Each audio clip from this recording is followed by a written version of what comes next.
Hi, everybody. It's Susan again. And I'm a little late. I had quite the week, and I'm here now to talk about the North Node moving into Pisces, which happened overnight last night from the 11th till the 12th of January. And we are well and truly into this very new era that we've been talking about for many years, actually, and certainly the last few months. So get a grip, buckle up, hang on to your hats, whatever you need to do, and recognize that this is a moment that is unique in history, in human history. It's a unique moment in our energetic experience on this earth. And it's something that we need to embrace, let's say. If we don't embrace this, it's this kind of let go or be dragged kind of energy. And so it's a really good time to practice surrender, practice what you preach, practice your spiritual teachings or your spiritual learnings, whichever end of the stick you're on. It's a North Node or Rahu, the head of the dragon in Pisces. And Pisces is the last sign of the zodiac, even though we've just completed the first sign of the zodiac. The nodal axis always moves retrograde. In fact, all planets move retrograde, but that's for another video. It's just that they appear to be moving in direct motion from the Earth. It's very complicated. But nothing is as we see it from this Earth. Nothing from the three-dimensional plane is actually as we think it is. And that's a good thing to keep in mind when the North Node moves into Pisces. Um, Partly because Pisces is about letting go of all concepts, of all notions of time, of all notions of materialism, of all notions of what we thought we should be doing here. The nodes are the nodes of the moon, and this is why they're so important to us. And every planet has a node, and the moon has its nodes as well. It's the movement between the moon and the sun that creates the nodes. And because it's the nodes of the moon, it's important to remember that reflects desire. The moon itself is our desire nature, and it's what we desire from the soul point of view. We can also work from the mind. That also works. The mental desires are usually the ones that get us into trouble. But the soul's urges or the soul's desires are really what comes from the moon. And this is something that we've come here to learn. It's a mission. It's what we're here to experience in this lifetime. And so there can be times when we think that everything should look one way and then it's all gone, it's taken away. And the experience of what's going on in Palestine, the experience of what's going on in California with the fires, people living in what they thought was going to be a permanent sense of or permanent situation of comfort have it all taken away. And suddenly this is a big crisis. It's a big disaster because when we're attached to the material realm, we can only lose. This is the Pisces lesson. Pisces is about spiritualizing life. It's about being spiritual, but also recognizing that that is part of being human. It's not separate from our human existence. And it's about letting go of what we thought we needed in the material realm. So it's not like the Klaus Schwab version of, you will own nothing and be happy. It's got more to do with this feeling of I never owned anything in the first place. I thought I owned that car. I thought that was my house. I thought these were my kids. I thought this was my husband, but these were never mine. This is just the ego, the idea of the mind that says, these are my things and I want to keep them. And the universe says, no, no, no, no, you came in naked as a worm and you're going to leave naked as a worm. And this is your mission. This is your life. And it's got nothing to do with the clothes you wear and the things that you think you own and the things that you think you can control, including other people. So this is where the rubber hits the road. If I can use that metaphor in Pisces, probably not. But anyway, this is where we have to get down to the nitty gritty of what our spiritual practice has been trying to teach us. If you are on that journey, and if you're not, I'd suggest that you start to get on that journey because this is a time when things are going to shift in ways that are extremely difficult. We're going to be challenged in a lot of different ways. Our sense of humanity, our sense of stability, our sense of what is secure and safe, and again, what is ours, what belongs to us, is going to be challenged. I'm Canadian. I thought Canada belonged to Canadians, and here we are now about to be overtaken by Americans. Who knew? Everything's possible. Greenland is already pretty much bought by the US decades ago, so that's kind of only a formality. But just to say, the tables are turning in so many different ways that your head will be spinning over these next several years, if they're not already, if the head has not spun already. And it's important to keep in mind what is real, what doesn't spin in all of that. And that's your center. That's who you are. That's the Pisces message. And the Pisces message says that the thing that you think you are is a hologram. it's not real, has no tangibility whatsoever, that the observer or the place of observation is the reality.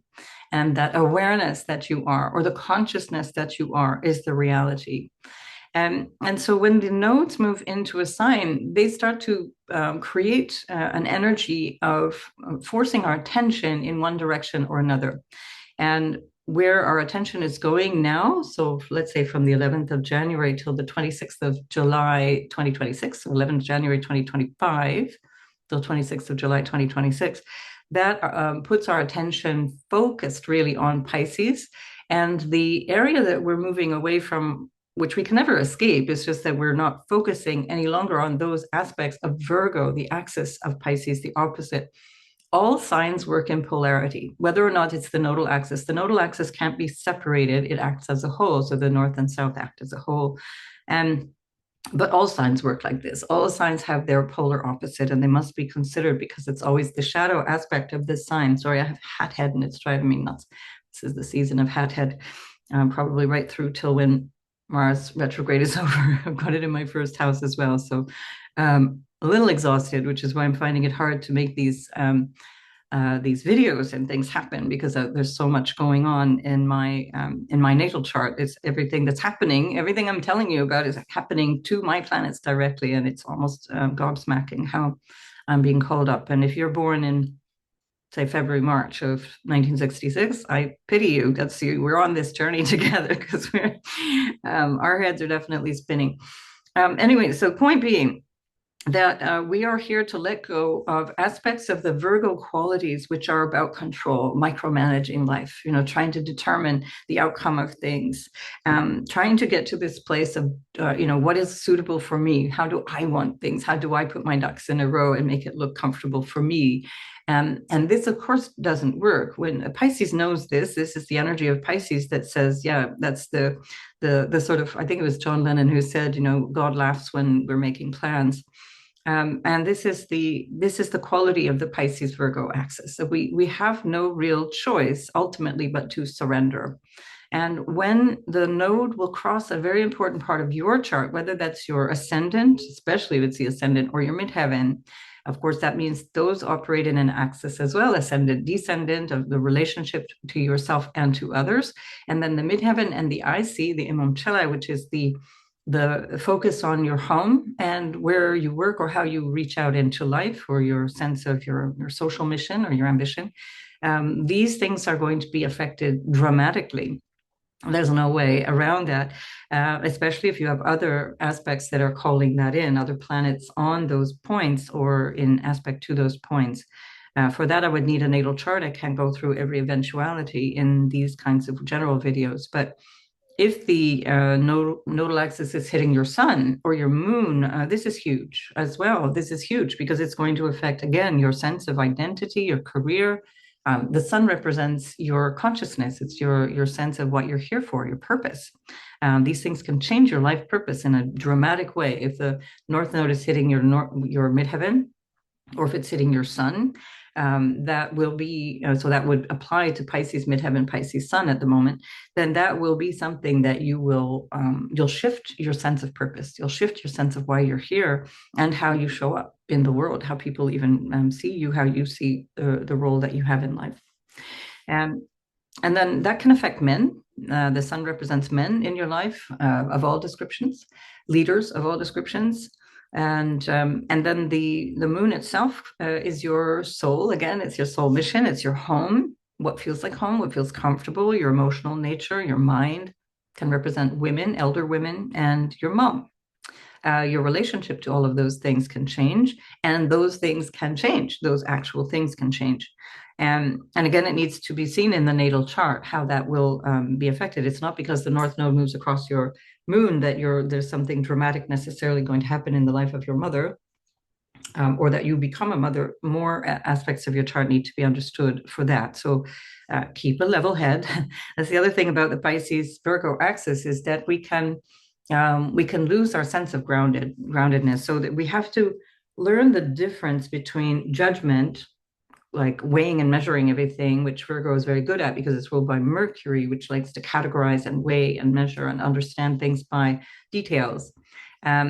and the feeling of discernment, or the quality of discernment, which is to really reflect on things and to understand. And that's the highest way of using Virgo. It's discernment, which is not the same as random judgment and criticism, which it can often be expressed as in the day-to-day experience. So this can be a problem with that axis, because especially if it's natal, perhaps also if you've got a lot of planets in Pisces, and I've got a few stories, I've got a stellium in Pisces, plus Pluto and Uranus in opposition, conjunct. So lots of stories about lack of discernment, but we're going to work better this time. We're going to do better this time. Stay here, stay tuned if you want to hear more. So this lack of discernment can come from an idealization that Pisces is also a little bit like Sagittarius. They're both Jupiter-ruled signs. They're prone to. So the mutable signs are ruled by Jupiter and Mercury. It's interesting to notice that. So Pisces-Virgo is the Jupiter-Mercury opposition, and then Sagittarius and Gemini are the Jupiter-Mercury opposition in the what you might describe as the daytime. So the nighttime opposition is the Pisces and Virgo. And so, by the way, that's where we get this notion of feminine and masculine. So can we please stop talking about whether a sign is actually going to be passive or active? Because signs don't do that. It's about a quality. There's either a diurnal energy, which is solar, which is about daytime energy, which is taking action in a different way, or the nighttime, the nocturnal energy, which is lunar. So it's got nothing to do with whether planets will take action more outwardly or not. I've been hearing some strange things lately about especially the outer planets moving into these signs, the so-called masculine signs, that all of a sudden things will happen. I don't know where anybody's been the last little while, but things have been happening, at least in my life. So let's get real. Let's bring astrology back to something that we can actually use in a way that is using discernment. How's that? Good Virgoan word. So we need to let go of this sense of control, but not give up discernment. So that's the fine edge that Pisces-Virgo axis walks. And again, if this is your natal axis, it will affect you even more because you're having your nodal return. I won't use the reverse nodes. We'll have to do that for another video because it's just too many things to keep adding in, at least for this Pisces mind. And so what we'll look at here is the axis of the Pisces North Node with the Virgo South Node that we're experiencing now for a little bit more than 18 months. So as I said, the dates are from the 11th of January 2025 till the 26th of January 2026. But the last time this happened was the 23rd of June, 2006, until the 18th of December, 2007. So if you're old enough to remember that, you just take notes, take a piece of paper and reflect on how your life changed and how things were, how things shifted for you. And with Pisces especially, it's about how we grow in our non-worldly sense of self, in the more spiritual aspects of self. And I'll talk more about that in a minute because it's important. It's really huge at this moment, especially given that we also have Neptune there, Saturn there, Venus there, and then at the end of January, we're having the moon there as well, beginning of February as well. So this is the moment, folks. This is the moment to realize that you are not this thing that you thought you were, that you are this spiritual being, and this hologram is only a kind of a way of expressing your spiritual self, this three-dimensional thing that you are. Now, the other dates, if we go back in time, so that was 23rd of June 2006 to the 18th of December 2007. I'll put these below the video as well, and in a pinned comment for those of you who can't find the details box under the video. And then again, 3rd of December, 1987, to the 22nd of May, 1989. So if you're born in this period of time, you will have the nodes between Pisces and Virgo, the North Node in Pisces, South Node in Virgo. But also go back in time and look at what was going on in your life in those dates. And then the 20th of April, 1969, till the 2nd of November, 1970. That was the time before that. And then before that, we had the 27th of July, 1950 to the 28th of March, 1952. And I didn't write them down, but not to discriminate by age. I've been accused of that before. We had from 1931 till June 1933. So that was late 1931. I think it was December 31 till June 33, but you'll have to check that. I'll put that in the list below, so we have that for somebody who might need that. Or if you want to look at that historically. I'm not going to go into the collective history at this point because I'm focusing really on you. And I really feel very strongly that we're getting distracted in this moment by what you might consider, well, I hate to use that term conspiracy theories because it is a derogatory term that's meant to shut people up. And I don't agree with that at all. But sometimes people get really carried away with these ideas to the extent that they're not using discernment any longer. So we don't want to lose the discernment. We want to be able to critically assess and weigh and judge information, just like a good Virgo would. But with a sense that, okay, this is leading me to a better place. So if we stay in this drama, which is what is really hyped up in these last few years, we stay in this drama of all the bad stuff, all the horrible people, all of the nasty things that are going on. There's no spiritual evolution in that. There is no way that you can get beyond this physical realm if you're staying stuck in that lower energy. And this North Node in Pisces is about reaching into a better energy. It's about going into a better place energetically. So we're aiming for what is the absolute reality of who we are, the absolute reality, not the persona, not the person I am when I do my job, not the person I am when I'm with my lover, my children, my dog. That's the one making all the noise, by the way. That's not me. She's having a little nap there, as she always does. And today I've got my fuzzy thing off because I'm teaching today the first class, and I need to show things, and it's really annoying when your hand disappears into the space like that. So maybe I'll just keep it like this for the sake of convenience. But anyway, so why am I talking about all of these things? It's because it's about getting real. It's about getting to this place where your house can burn down. You can lose your worldly possessions and you stand still in a place of, I know I'm okay. If you pass away, if you perish in these things, you will still be okay because the you that you are is not this person, this personality, this ego. So we need to, with that Pisces energy, the North Node with Neptune, which it is directly now already affecting, where Neptune is there, where Venus is there, notions of relationship, what we value, what we love, how we can develop compassion, how we can be in this universal quality of love, this divine love. Again, without deluding ourselves, not the nice version that's like, oh, the people I like, the colors of people that I like, or the flavor of people that I like, or the flag of people that I like, they get my love, but not everybody. When we're in that space of divine love and absolute awareness, there's no fear of death. That's it. We are this thing beyond this life, and this life is to be lived to the fullest, knowing that at any moment we can die. This is really important. So yeah, I don't know. Some people like it when I tell personal stories. Other people don't. So if you don't like this, then scroll forward, listen at double speed or whatever, and there will be timestamps for the signs as well. We'll do the signs in a moment.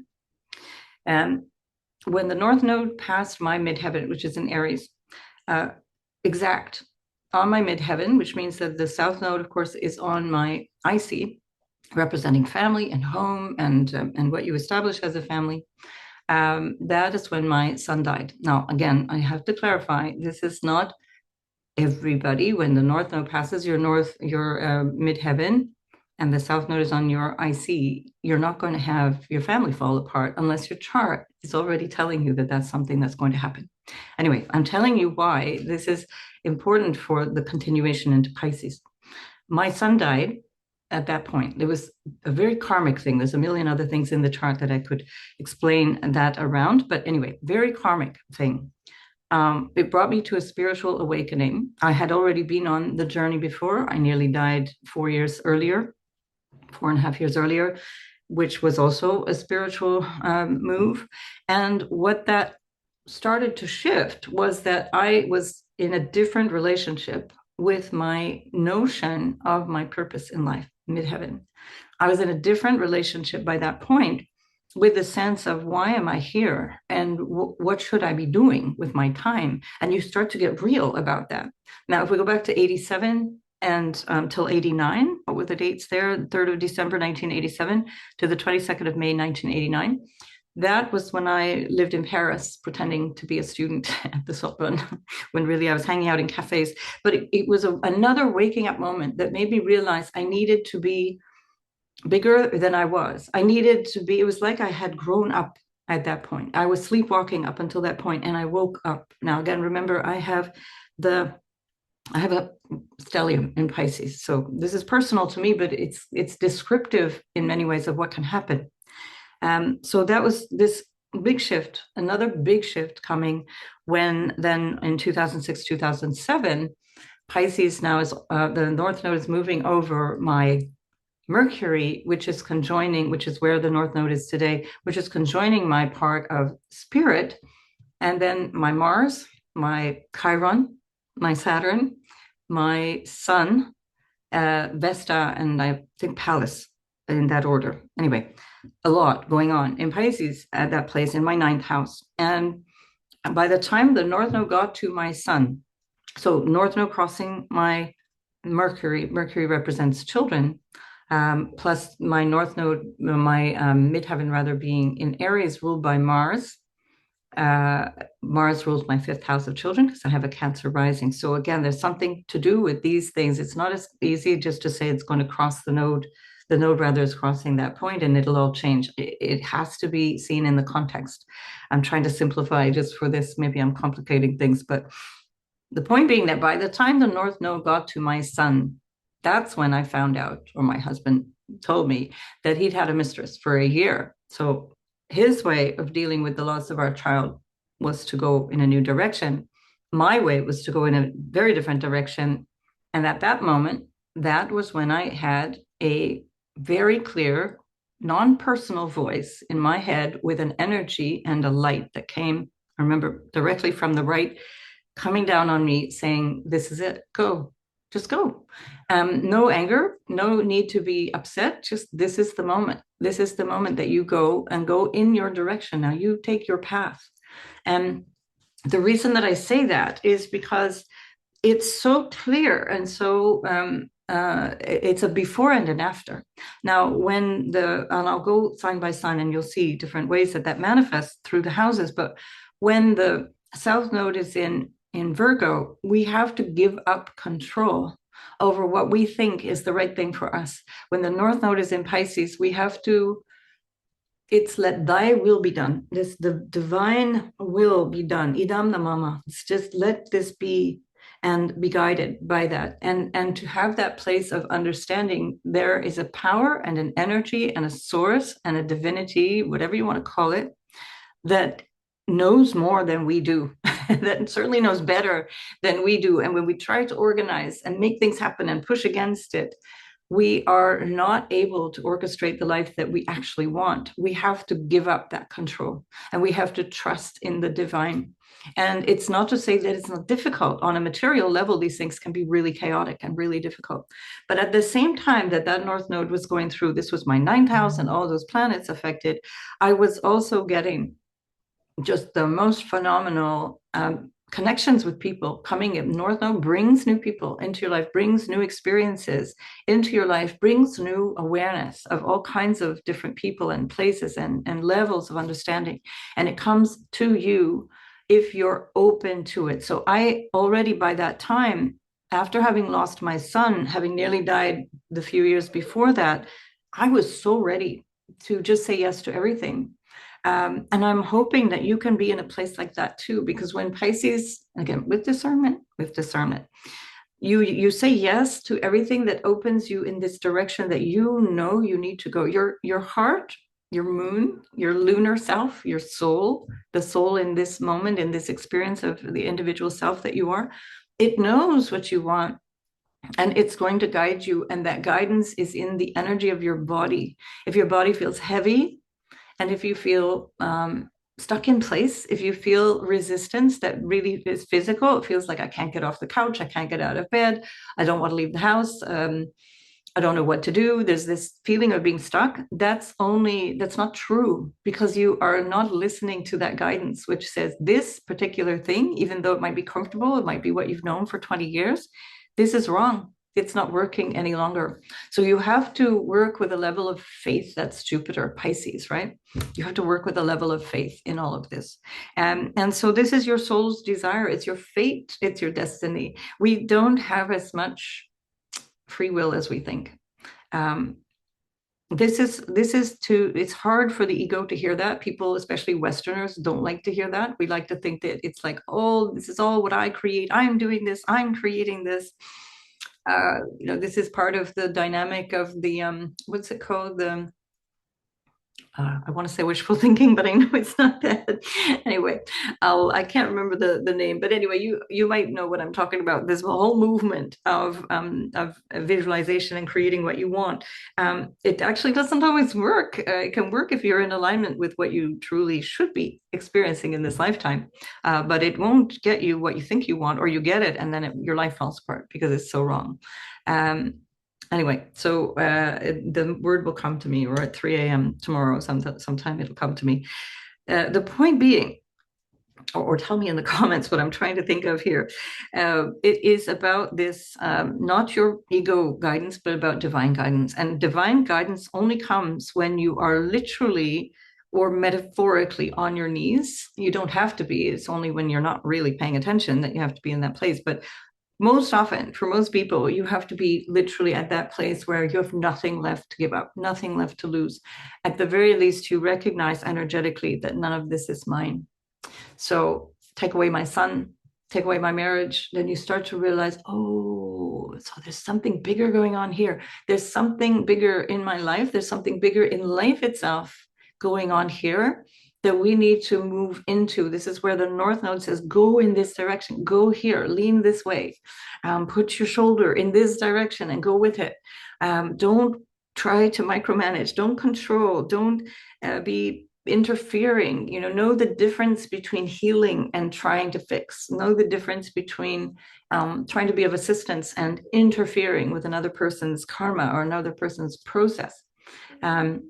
Or even yours for that matter. You can mess up your own healing, your own process by interfering too much, by being anxious. This is part of the axis of the Virgo Pisces as well. And the anxiety only comes from the thought that you have to do this yourself. The thought that I'm on my own, I've got to figure this out. And I have to make it right on top of that. It has to be perfect. It has to be okay. Otherwise, it's going to be wrong. This is why there's anxiety. If you go in the direction of the Pisces energy, there's no anxiety because you're not doing this anyway. It was never you. It was never about you, and it was never you doing this. So if you really understand who the doer is, understanding this process of learning to trust the divine and trust life, you eradicate so much of that anxiety. You eradicate so much of this fear of what's coming in the future. And if you just pause for a moment and think of all the amazing things, all of the extraordinary things, almost the miraculous things in your life that have happened, you didn't plan any of it. You didn't know it was going to happen 5 minutes or even 5 seconds before it happened. Whether you met your life partner, or you got a job, or you just discovered, yourself, or you met a pet or whatever, 5 minutes before you knew you had them, you didn't know them. This is the way these things happen. We bump into things all the time, but we forget that that's not us doing it. And then we think later on, well, I'm creating this, I'm doing this. So we have to go back and consciously remind the egoic self that it's not the doer. And the more that we operate from this place of allowing and saying yes to things, we seem to be doing stuff. We're certainly active. I'm not saying go and sit in a cave and do nothing for a year and a half, for sure not. I'm saying that you're participating, you're the co-creator, which is a great expression of that, except that we're not actually creating it. We're still not creating. It is this sense of participation in life. So you're participating in something that is already available to you and you're welcoming it in, right? There we are.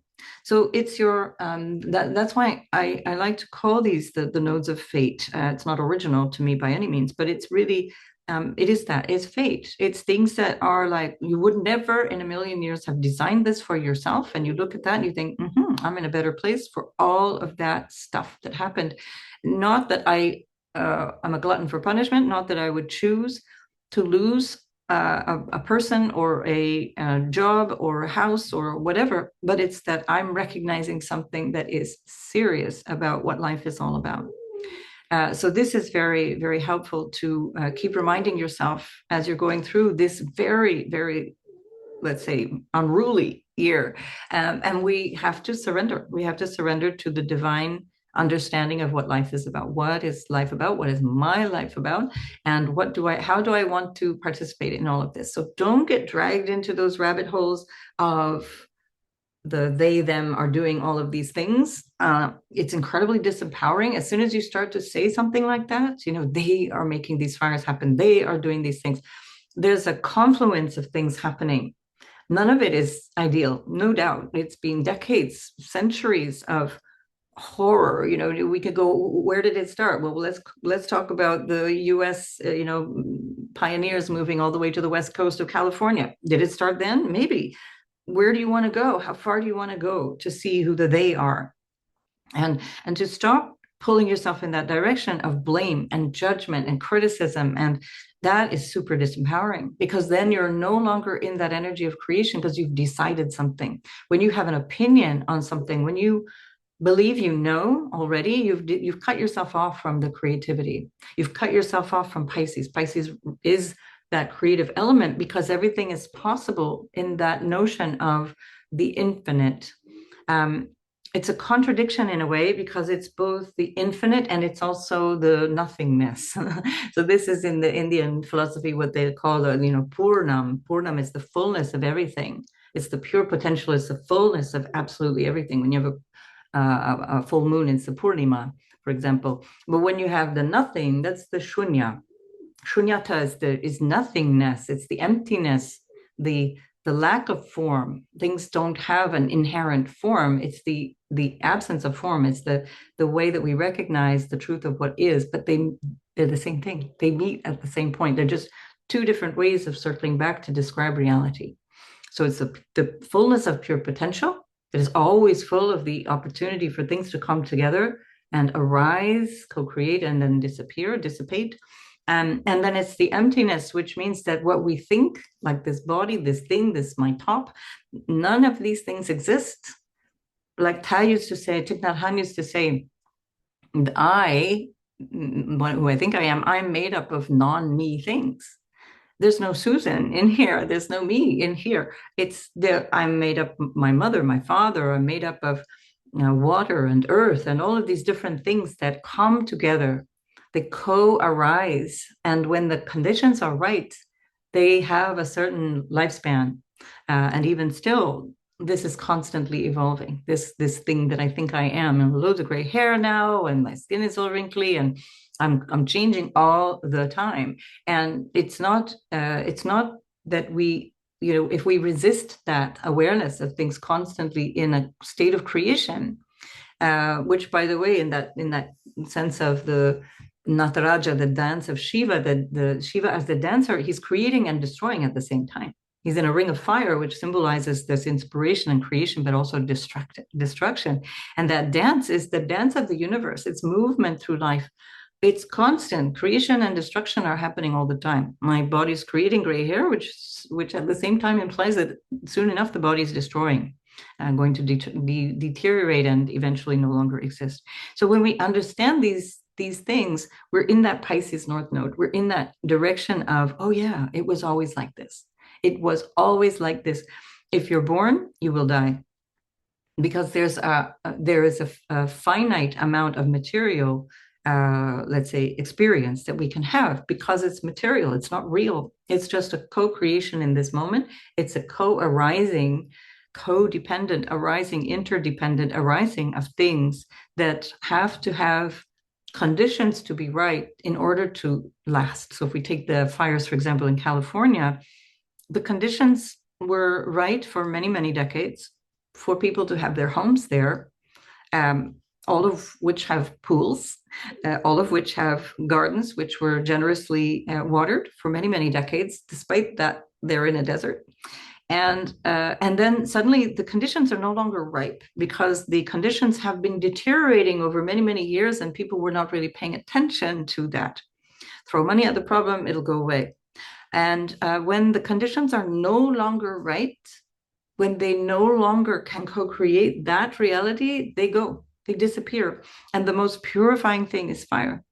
It's a phoenix moment. I want to extrapolate that briefly into what you might describe as Hollywood, not the place that people might live. And I do feel a lot, it's very poignant what people are going through, because especially people who are genuinely attached to their material things, it's hard to let them go when they have no spiritual foundation, when they're only about the surface appearance of life. It's very painful. And I do hope that that can be an instigator for awakening for many people, for truly understanding the truth of life. But at the same time, this is the end of Hollywood, and as we know it. And I'm not going to go into the whole 15-minute cities thing. That's for another time or another platform. That is no doubt part of how the response to this event is going to be. But it was always going to happen because Hollywood has been gradually and slowly and no doubt deteriorating over many years and decades. It was never real to begin with. It's not for nothing that it was always known as Tinseltown. There was never anything real about it. And now the destruction is such that it's rhyming, at the very least, resonating, let's say, with the global awareness or more general awareness of the insidious nature of Hollywood and the nature of propaganda that goes behind that, and the control of not just one society, one culture, but global culture that Hollywood had as an influence. So I'm not going to go too deep into that. That's not the point of this video, but keep it in mind when you're thinking about all different areas of life. Whether it be borders. I mean, now we've got Saturn, Neptune, and the North Node in Pisces. Borders are changing. This is clear. Borders the last time that we had the North Node in Pisces in 2006 and 7, there weren't the other planets were not there. The inner planets were there, but not the outer planets. We didn't have Neptune yet in Pisces. We didn't have at that time Saturn in Pisces. So it's important to really pay attention to this notion of maybe we had Uranus. I'll have to check that. I'll come back in another video and confirm that. But either way, it was not the absolute message that we're getting this time around. So we need to, like I said in the beginning, buckle up or hang on to your hats or whatever it is, so that we can get ready for this bigger change. We're going to, Canada apparently is going to be overrun by the United States. Why not? Greenland, who cares about Greenland? It's only a backyard country, so the Americans are going to take that. Palestine apparently never existed, and that can be walked all over, and ditto for 5 countries around them. So these things, they're so ugly and so cynical and so unreal that they will also cause a collapse, a destruction, a dissolution, and a rebirth. And we have to come to that place of understanding who we truly are. Now, again, I want to emphasize for those of you who are the keyboard warriors that are about to pound the comment section, this is not about not doing anything. It's not about allowing horrendous things. It's not about allowing genocide. It's not about allowing destruction. It's not about putting a torch to everything and just watching it burn to the ground. It's about doing what is right, because it is right in the highest sense of what is right. This is in the Buddhist teachings about right livelihood, about right action, about right speech, about what I am doing that is in alignment with life itself, which is the life-giving, life-producing energy, life-supporting energy. This notion of being in alignment, and that can be coming from any tradition. I just personally have a lot of experience with the Indian tradition, but any tradition, true Christianity, true Judaism, true whatever, Sufism, Islam, these are These are truths of who we are. So acting from love, that's Neptune. That's the Neptune North Node. This is where we really have to act from love. And and it's not that we don't tolerate things. We're not supposed to roll over and allow these things. So in the way that we can, we change what we can. And what we can change our energy. We can change the way that we express ourselves, the way that we reach into life, the way that we reach into relationships, the way that we reach into the thing that we've chosen to do with our life, whether it be your job or your mission or your vocation or whatever it is that you're doing. You reach into it in this place, from this place of love and understanding and genuine service. The people who I know throughout many decades, extraordinary people who work from a place of divine surrender, are the most powerful people you'll ever meet. They're not lazy. They're not lying around and not achieving anything. They move mountains. They are extraordinary people, and they move mountains on behalf of a bigger vision. It can take years, it doesn't matter. They're indifferent to how long things take, because there's no time when you're coming from this Piscean energy, when you're coming from this place of divine surrender. It's just, this is what today requires. This is what today requires. So I just wanted to say that I am going to come back and say many more things about these nodes, and especially in the weeks coming, because the next, let's say, 3 months or 4 months is extraordinary. Very difficult to decipher. I'm not a very good predictive astrologer. I tend to prefer to guide people how to use the energy. It is a bit of a trick of the ego, or an egoic game, to predict and want to be right about things. And that, again, is trying to play God, or trying to micromanage things. So there's, with astrology, there's so many moving parts that we have to be humble, and we have to say, well, it's one tool to understand our life experience in this time, and to recognize that it has limitations as well. But it's still very, very useful. Using it as a way of moving and growing through your spiritual growth, through your non-human form, I feel is the most important way. And by the way, I work with people individually. I forget to tell people all the time, I do work, that's what I do mostly. I work with people individually, so we can find that place for you and find that understanding for you. Pisces is also about forgiveness. Speaking about consultations, because a lot of what I come through with people in their charts is a real ancestral issue, ancestral blocks, ancestral challenges that they are experiencing, and can really work through when they recognize this was never about me. It's not personal. Life is not personal. We are a collective experience, a collective body of ancestors, a collective body of our social ancestors as well. And that's where I find we get the most out of it. So and if you want, by the way, we've got an amazing group of people starting this astrology course today. So the train is about to depart the station. And if you still want to catch it, it will be leaving the station by next week. You can still join even after our first session and watch it on video, and then join the rest of the group if you want. It's an amazing group of people, and we are going to have fun. So if you've been enjoying what I've just been talking about, you're going to get a lot more of that. I think I've said all I wanted to in terms of the general stuff, because I will come back again and again and again. There's so many layers to this story. And what I want to do now is share the chart with you and talk about this astrologically, sign by sign. So I hope you're seeing this now. And what I'll do, so this is the actual ingress. This is why technically it's on the 11th of January, and it will be if you're in North and South America as well. But it is universal time. I use universal time always, which was the old way of calling it Greenwich Mean Time. So that's 11 p.m., 11:01, 34 seconds of the 11th of January. I use the whole sign, tropical zodiac, always up here. You can always see that.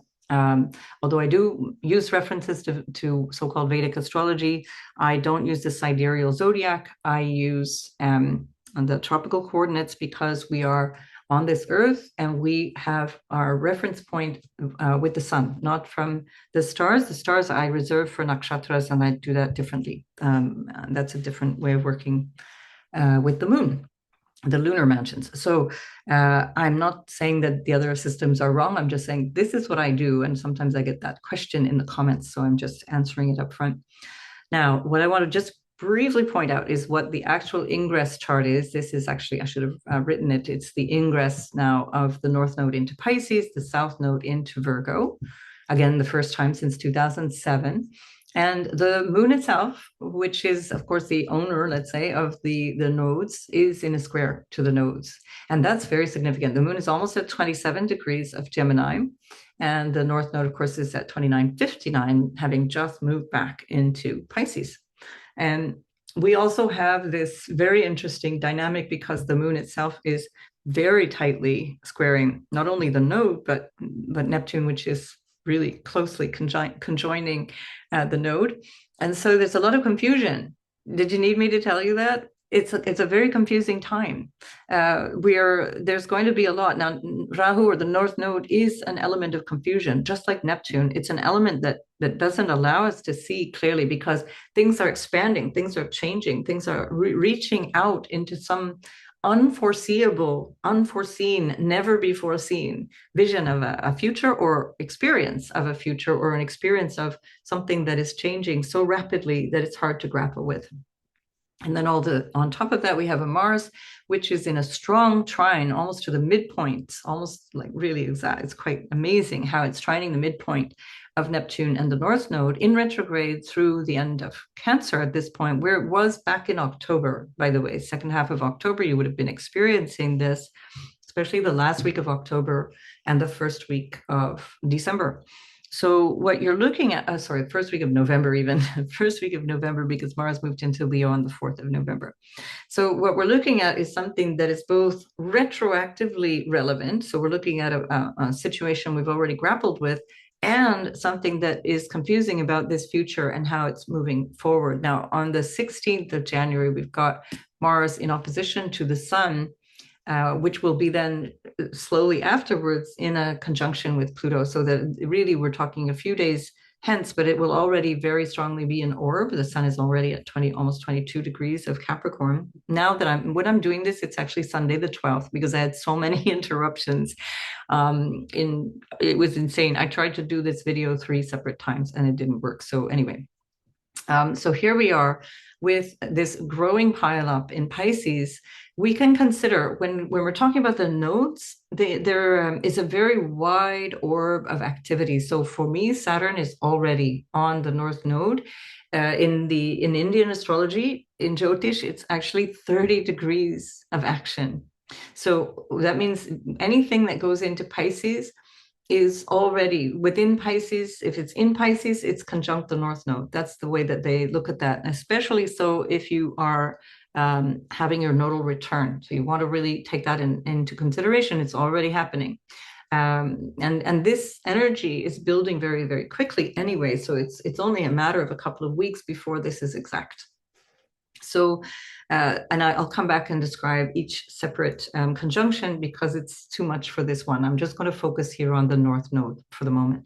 But I just wanted to show you what is the quality of this moment. Again, like as if I needed to tell you, but it's just really to say that this is unexpected territory. We don't know what's going on, and including in our own lives. So let's just get down, humble. It's very, very Virgo, nice Virgo, humility, surrender, and say, I do not know. I don't know. And I allow the will of the universe to guide me. Again, it's not about being blown left and right like a dry leaf on the ground. It's about being guided. And your guidance is coming, again, from the moon, not this particular moon, but rather from the feeling of your inner guidance, your spiritual self. Now, in this particular moon, we've got a moon in Gemini. Too much thinking going on, too much chatter, too much speculation. Moon in Gemini is all over the shop, too much anxiety. Beware of that, because this is the moment. This is Moon in Gemini has been really the last 2 days. So before this event, Moon in Gemini starting Thursday, I think it was Thursday, maybe early Friday. But anyway, so the moon is leaving Gemini. By the time you see this, the moon is in Cancer. And I promise to the full moon in Cancer video. This is affecting me. My ascendant is where Mars is. My Mercury and my part of spirit is on the North Node and Neptune conjunction. I could show you a million other things that is affecting me at the moment, and I don't know which, I don't even know my name most days. So Pluto's on my Venus. Why not?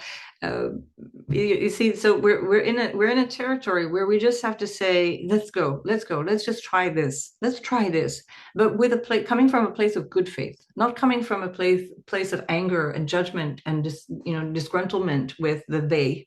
And with from that place of certainty, this is what's happening, this is what's going on. No, there may be an element of that. No doubt there is, but we don't know. And so holding that space of not knowing allows us to move in creatively and to make things happen. So just giving you the astrological rundown. Here, both the moon and the south node are ruled by Mercury, which is in Capricorn, which actually has a better sense, a little, maybe more conservative sense of discernment.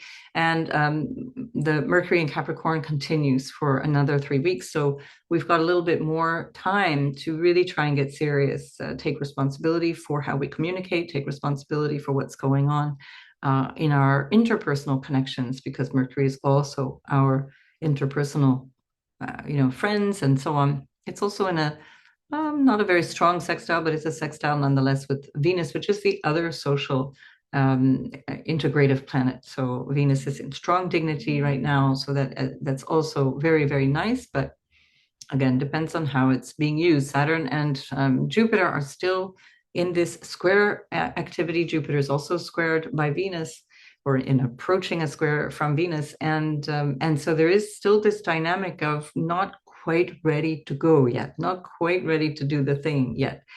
So take a breath.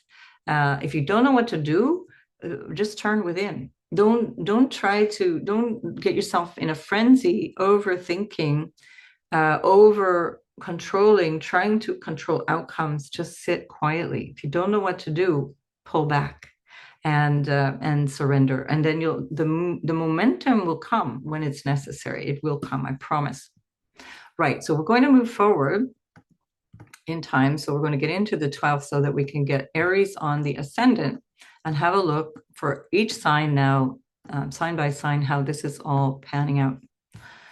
Right, so Aries, sun, moon, and ascendant sign, and you read in the comment box below what that all represents. It's a factor of more spiritual growth for you, Aries, after having gone through a phase of what do I need for the last year and a half. So Aries, you've had a lot of opportunities to see yourself differently, see yourself more as an agent in your own life and deciding things based on what you needed. And now as the North Node goes through the 12th house, you might require more energy of stepping back, more of a sense of what I need to come into myself and into a deeper understanding of myself. This is good at the moment because it's preparing you for what's going to happen later in 2025 when Neptune and Saturn move into your first house, and you're going to have to develop a certain amount of responsibility for something. Now, I'm going to get into that in a separate video because it's not the topic of the nodal axis, but just keep that in mind that the nodes are coming into the 12th house. Well, there's other movements coming into your first house where you're going to actually be in this place of a heightened spiritual sense of what life is all about for you, being guided maybe more from behind the eyes, guided from this place of perhaps even ancestral knowing. And then being that, you're bringing that into your life, you're becoming that as that year and a half progresses with the nodal axis. Now, this also represents a change in how you show up every day, because the south node will be in your 6th house. That's everyday work, how you serve others, how you heal yourself, how you take care of your health. This is the axis of health issues, whether it be physical or metaphysical, meaning spiritual or psychological. And that can show up. I should have mentioned that in the beginning. I'll cover that in another time. But when the nodal axis goes through the Pisces-Virgo axis, especially with what we've got here, especially with Neptune, I think we will find a number of people finding it difficult to live this human experience. And so they're going to react in ways that are going to involve a desire for checking out. So if this is your case, Aries, you want to come to this place of understanding the truth of impermanence of all things, including depression, including mental reflections, including mental or psychological experiences, and recognize that the escaping always will catch up on you. So it'll catch up with you, and if you try to reach out into something that feels more comfortable temporarily, like alcohol or drugs or Netflix or whatever, the running away, this fantasizing and this kind of reaching into something that's not real is going to be more destabilizing, and it won't help you, especially because you're going with this Saturn going through the first house. You're going to require a sense of mastery over yourself. You're going to need to take control somehow over the conditions of your life and self. And I know that's contradicting what I said earlier, but what I mean by that is to be responsible, not to control, micromanage, but to be responsible. So you're holding the reins, and not allowing others to guide your experience of life. You can allow the divine to do that, but don't allow other humans to do that. So this is a very interesting dynamic because it might involve a desire to change jobs or to change your day-to-day situation. And that would be a very good dynamic for you. This might even be, especially because Mars is in your fourth house, your ruler, maybe a desire to move or need to move for work. You might have to go far away for work. With the Neptune in the 12th, that is foreign lands, it's faraway places, it's everything that you can't see, whether it's behind the eyes or it's too far away, on the other side of the wall behind a closed door. It's that 12th house thing. It's like it's the operating system behind the device, so it's like where the North Node is there, you're connecting more to what is behind the appearance of things. And if you get a more stable grounding in terms of your spiritual self, which I think will come, by the way, when Jupiter, especially from the 9th of June, when Jupiter goes into your fourth house, you're going to feel that stability in a way which might not yet be there, because Jupiter is in Gemini, still retrograde as well, where you might be feeling like just too much mentalism, too much mind stuff, too busy, too much going on. Pull back, pull away from social media and other things, because it's not good for you at this time, Aries. So I'll come back with other videos to give different details of these phenomena that are coming thick and fast. And I hope that was helpful, and I'll see you in the next video. Taurus, this is happening in your 11th house. It's a lovely place to have the North Node. That's one of the sort of favorite places of Rahu in the natal chart. It comes with a feeling of letting go of what you thought you needed, or what you thought you wanted in terms of what would make you happy or how you expressed your happiness, or letting go of potentially a creative project or a creative enterprise, or the way that you relate to your children, for example, or letting go of an idea around having children. Potentially, that would have to be seen from the natal chart. That can't be true for everyone. But letting go of things in the fifth house are also realizing that there are certain things that are more important right now in your life for the next year and a half, that are socially based, or that is about reaching out towards connecting with others.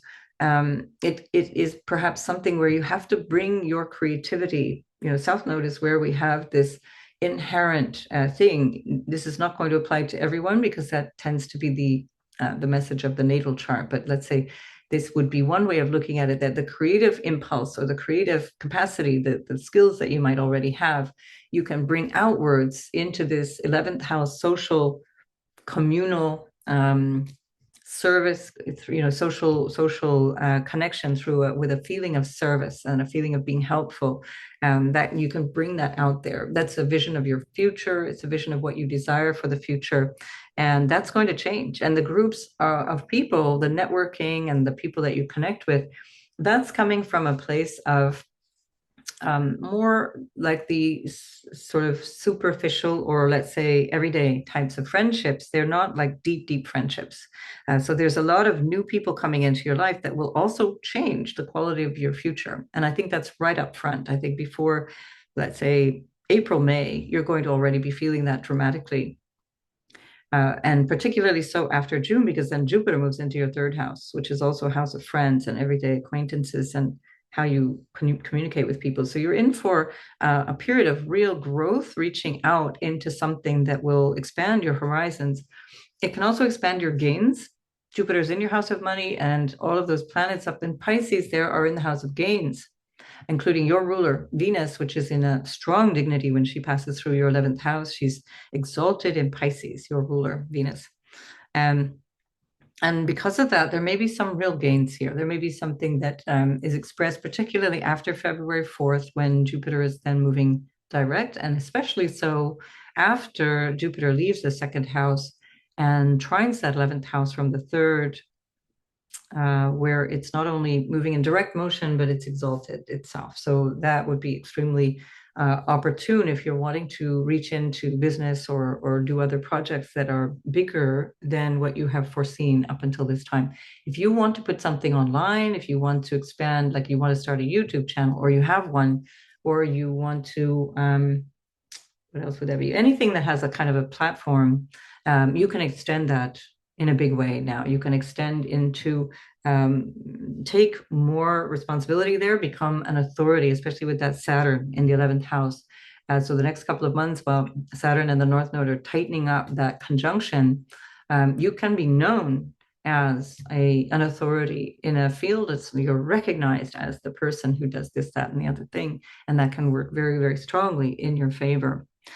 So look out for more coming in the weeks ahead, because this is something that will be an ongoing story. Mars in your third house is also making you question your goals. So this doesn't take away from what I was saying. It just means that at this particular time, you have understood something based on especially what you have understood from October, or even perhaps going back in time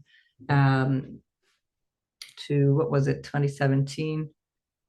So 2017? Yes, 2017, going back in time, 2017, 2009, 2001, where you notice that there's something happening that you are, that you need to deal with differently. It's also connecting to the Venus as well, as that will change.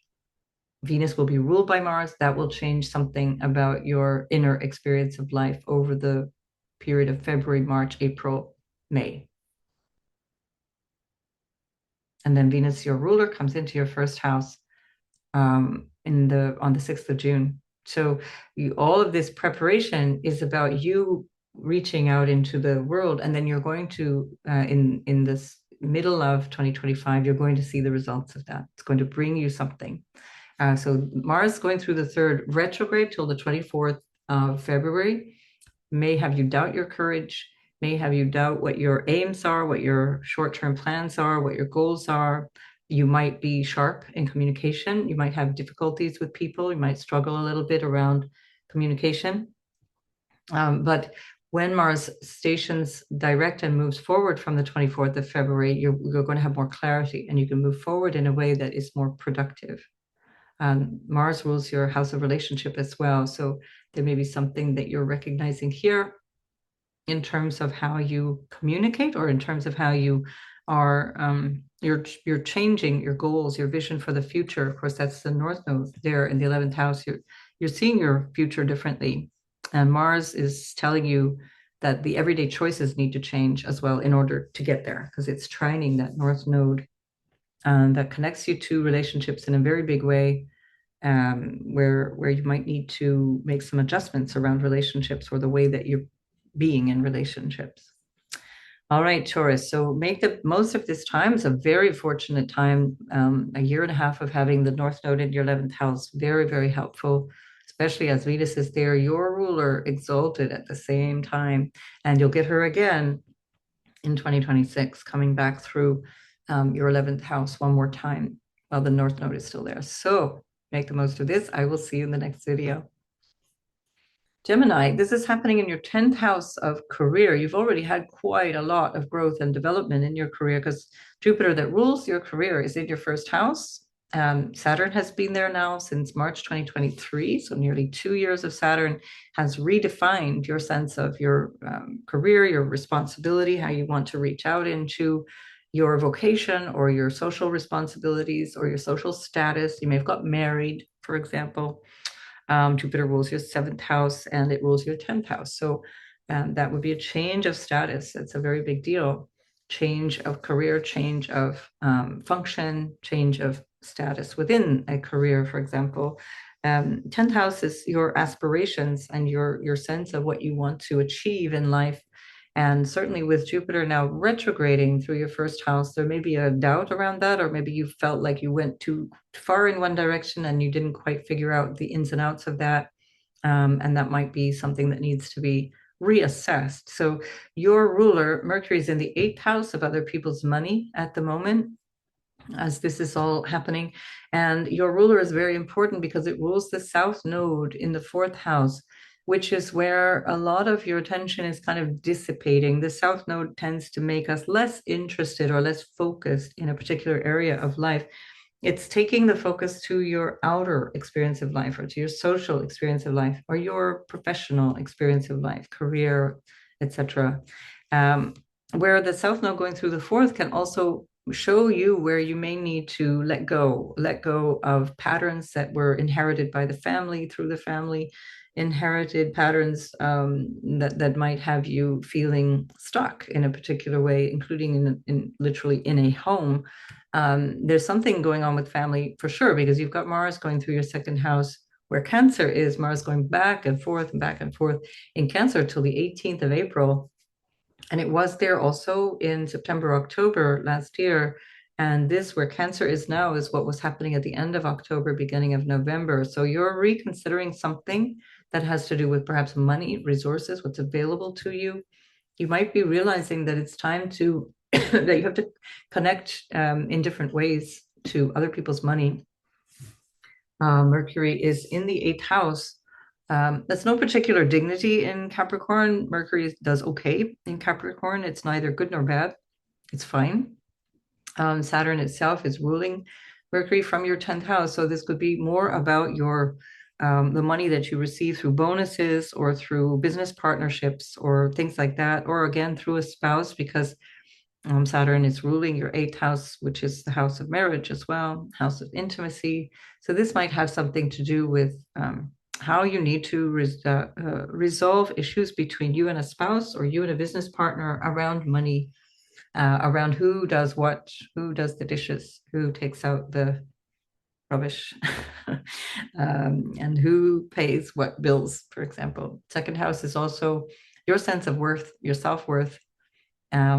It rules your 6th house of everyday life, and it rules your 11th house of your future and your social connections and what you want to see as you reach out into society.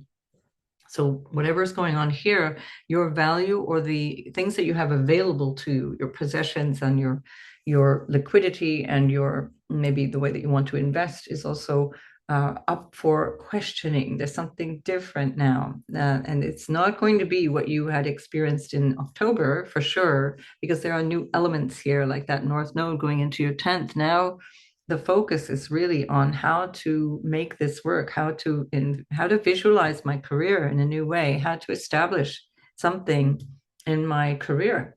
And it's a significant thing because Mars, as I said, is ruling your 6th. While it's trining that North Node. So there's a big deal. Something is going to initiate a new phase in your everyday work, everyday career experience. Now, keep in mind that your ruler, of course, rules yourself, your 1st house of self, your physical body and how you interact with the world. But of course, it rules your 4th house as well. So for a year and a half, you and your 4th house, your house of what keeps you stable, feeling secure, feeling grounded, feeling connected to family. That can include property, actual physical property as well, homes, houses, land. That's going to be changing. It's going to be changing quite a lot because Mercury is changeable. So this is something to focus on, letting go of that, letting go of what you thought you needed to be happy, letting go of what you thought was important, and getting out there in the world, moving outwards. This is where certainly Saturn has been putting a lot of your attention. You can't now ignore it. If you had been trying to ignore it, you can't ignore this anymore. With Jupiter now in February, from the 4th of February, he will be stationing direct, and then Venus, same day, will move into your 11th house of the future. You're going to sail forward. Your things will start to really pull together. in a whole new way for you, Gemini. So make the most of this, and I will see you in the next video. Cancer, sun, moon, and rising. I also have a Cancer moon and ascendant. Mars has just cleared my ascendant by about 1.5 degrees now. Thank you. And so you will be feeling some, at least, of what I'm experiencing. I've also got Mars and the North Node trining my South Node and trining my Neptune, along with Neptune. So it's been quite the ride.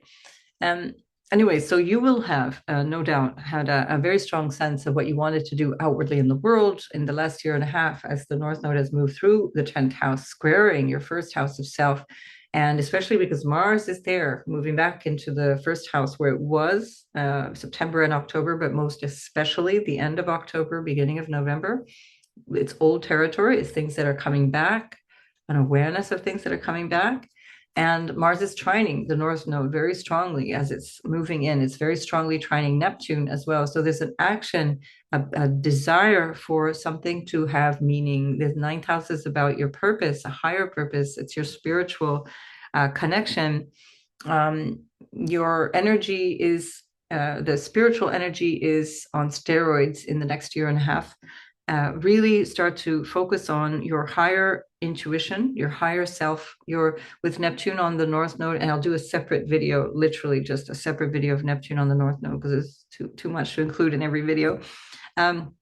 With Neptune on the North Node, especially in the 9th house, especially as Jupiter, which is ruling it, is in your 12th house of spirit, your Wi-Fi is switched on and is going to be buzzing, and there's going to be a lot of intuition, a lot of awareness, a lot of things coming through that are opening you up to realms of other possibilities, of other ways of experiencing life, of other forms of life, of other ways of reaching out into your human experience in this moment, by a very, very strong inkling towards the faith that you have, really trying to grapple with that, trying to grapple with your purpose and how that's informed by your faith and what you have faith in, what you believe, what you have faith in. Using that discernment and wisdom that comes from Jupiter. The wisdom element is maybe where you, at this particular point, you might be feeling like there's a confusion around that, simply because Jupiter has been retrograde, and there can be like this feeling of not being super clear around that, or not being entirely in tune with that, or feeling, if you're like me, definitely feeling like you just need to get away. I have to say, though, and I'll talk more about this, about the Cancer full moon in another video for Monday. I just want to be left alone. Basically, I have this feeling like, people who used to do photographs and feel that their soul was being taken away when they would be experiencing either video or photograph or whatever. I'm feeling that. It feels like I need to be in a different place. I feel like a Rubik's Cube that's being reconfigured in so many different ways. And I don't know, let me know in the comments if you're having this experience, but I'm feeling like there are certain people that even have been in my life for so long. And this is the South Node going through the 3rd house. So many friends, people that I've known for so long, people who I might have worked with and so on, who are just not, it's just got to change. It's not that, and there's nothing wrong with these lovely people. It's nothing to do with that. It's really about what I need and how I need to evolve in a different way. And so there's something here that you want to pay close attention to in terms of what you're ready to let go of, and including letting go of, 3rd house represents goals and ideas around things. How do I want to do this? This is my new aim. This is the thing I want to do next. And when the South Node goes through the 3rd house, it's really not sure. Don't know any longer what I want to do. Well, I better let go of that goal, or that's not going to work. It needs to look different. Your horizons are huge now. With the North Node in the 9th house, there's going to be a lot more desire to travel, or a desire to, if you're not physically traveling, a desire to reach out into other ways of looking at life, other beliefs, other philosophies, other ways of guiding yourself through life. This is quite a powerful impact, where you're going to learn from traveling. You're going to learn from people who come from abroad. That's very, very strong at the moment. Through 2025 and 2026, it's going to be a real moment. I feel like Cancer, Sun, Moon, and Rising, along with Pisces, are having an extraordinary year. Really, it's quite a strong year. So, so ride this wave, and try to come from this place of trust. This is about learning the trust in the divine. Let's say trusting the divine. The South Node in Virgo might also change the way that you communicate. Quite literally, it might change the way that you speak to people, the way that you allow yourself to say things. I know for me, for example, the last time that this happened, when certainly after my son died right away, that was the end of 2025. And then certainly from the middle of, so June 2006, sorry, I said 2025, I meant 2005, December 2005. And then by June 2006, I was very open. I was just saying things exactly as I felt them, exactly as they were, not to be rude to people, but really to be more real with people. I was no longer interested in cocktail chit chat or cocktail parties or any of those kinds of things, and not at all, no interest in, this kind of thing. And it completely transformed my relationships with so many people. I was just not interested any longer. And you might find the same when the South Node moves through the third house. The way that you communicate, the way that you connect is changing. It's going to be different. Uranus is also sextiling North Node and Neptune, sextiling Mars, trining the South Node. It's building. It's moving. It's not quite ready yet. That'll happen by the end of January, and I'll do another video on that. But that Neptune, the Uranus Neptune and the Uranus North Node, Uranus Mars, this is also saying that we're on the precipice of something that is unexpected and different. It's going to change a lot of things, and it's not yet ready. The sun is moving into a trine as well from that. These are all the things I should have said at the beginning. So Cancer, you're getting some extra info here. But Uranus is a wild card, just like the North Node is. Uranus is bringing us to a place of something very different, something very new, but it will only cover new territory over the next 3 months, starting from sort of May. It's only going to start to cover new territory at that point. And then June, July, and moving forward, it's in a completely different place than it was in 2024. So we're preparing for something that we can't possibly know, we can't possibly imagine, but we have to surrender to this idea that there is a better, bigger plan. The divine plan, the divine timing needs to be trusted. And this is where Cancers are. Pluto also in the 8th house. Uranus is going to be moving into the 12th house. The quality of spirituality, the quality of connection to what is spiritual can be extraordinary if you choose that, if you want that. You can remain completely oblivious to it as well, but I suspect you wouldn't be watching this video if that were the case. But the quality of understanding, the depth of connection with what you might describe as other realms, other beings, other access to other sources of information is really strong. And this is the year to work with that. I think it'll become more obvious by the end of February, when Mars from the 24th of February is going to be moving direct, and that starts to make things much more proactive or more clear. And you might feel less agitated because Mars retrograding, where it doesn't really feel comfortable anyway in Cancer, in your first house of self, can have you feeling like just agitation. I sometimes feel that it can be a feeling of I can't do what I want to do. There can be this frustration around that. Or more importantly, I have this sense of something coming, but I don't know what to do about it. And then you can only sit with it. And that Mars does not like at all. So the energy just kind of seems to pull you in. And I personally have been feeling extremely tired. It's really like, I feel like this, it's like almost when I was pregnant, feels this kind of energy of being pregnant, where it feels like I'm not doing anything, and my egoic self thinks I'm not doing anything, and yet everything's happening. We're creating life behind the veil, as it were.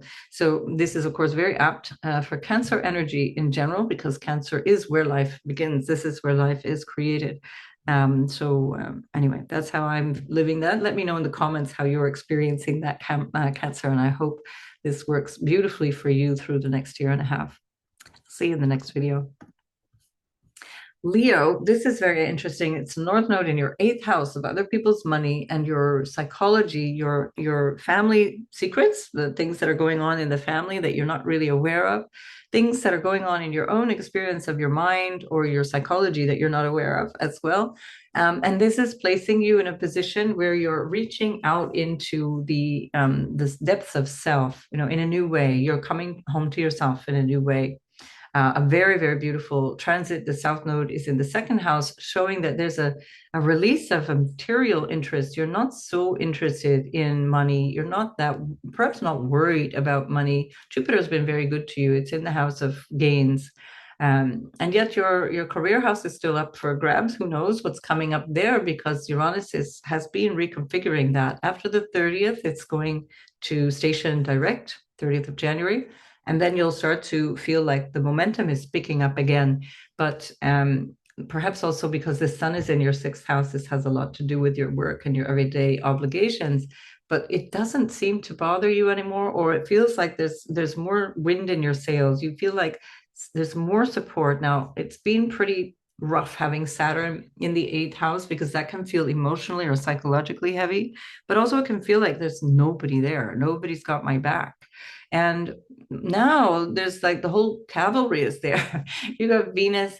Soon the moon will be there by the end of the month as well, which is very invigorating, very kind of inspiring.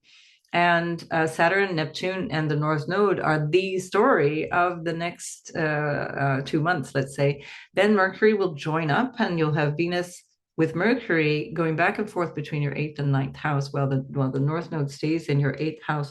So there's a lot of energy here in this space of intimacy that can be also not just psychological, but emotional, psychological, and physical intimacy. So there may be something here that is brewing around a partnership, a relationship, a sexual relationship, especially true after Jupiter moves into your seventh house, 12th house rather, of bed pleasures and what goes on behind the scenes. And Jupiter rules your fifth house of love and the eighth house of intimacy and marriage. So that could be more interesting, let's say, after June. Doesn't exclude it before then. But of course, your ruler is in the sixth house, Leo. Your Leo, Sun, Moon, and Rising are ruled by the Sun.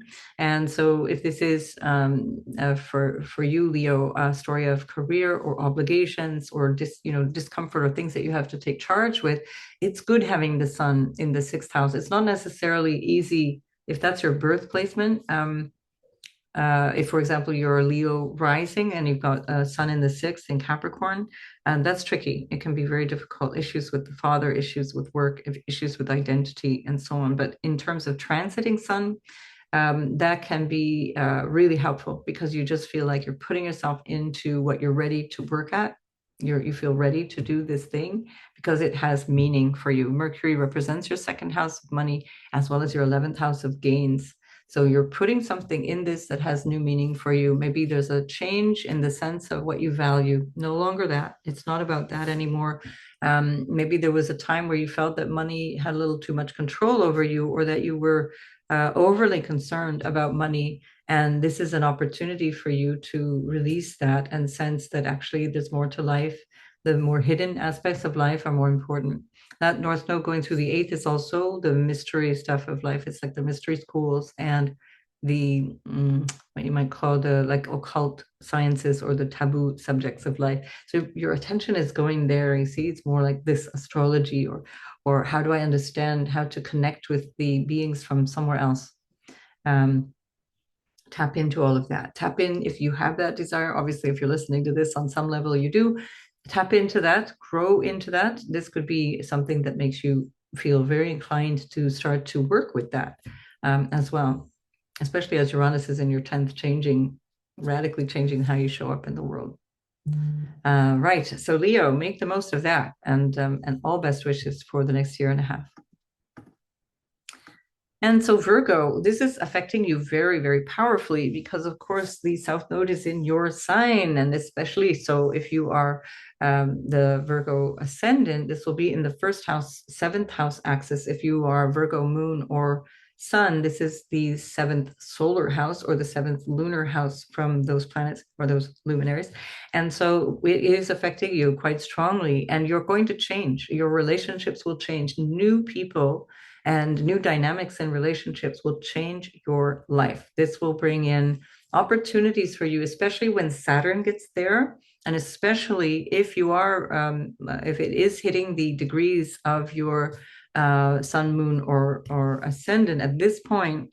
That would be the third decan of Pisces or Virgo, where it would be from, let's say, 20 degrees to the 29 degrees of Pisces or Virgo. Really, really powerful time in your life for change.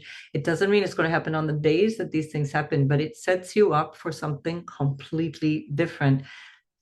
When the North Node and Saturn crossed my descendant, which are, by the way, in Capricorn, that was back in beginning of 1991. That was an eclipse with the North Node and Saturn on my descendant. That's when I moved to Belgium. That's when I changed my life completely. That is when I met my husband, and it changed my life completely. And in those days, I didn't know. I wasn't really following astrology. I was kind of doing like sun sign astrology. I didn't have a clue. But when I look back on that, that changed everything. That changed everything. So this is something that can be extraordinarily powerful for you. Trust in the divine. Don't fret about things. Let things happen in such a way that you're responding.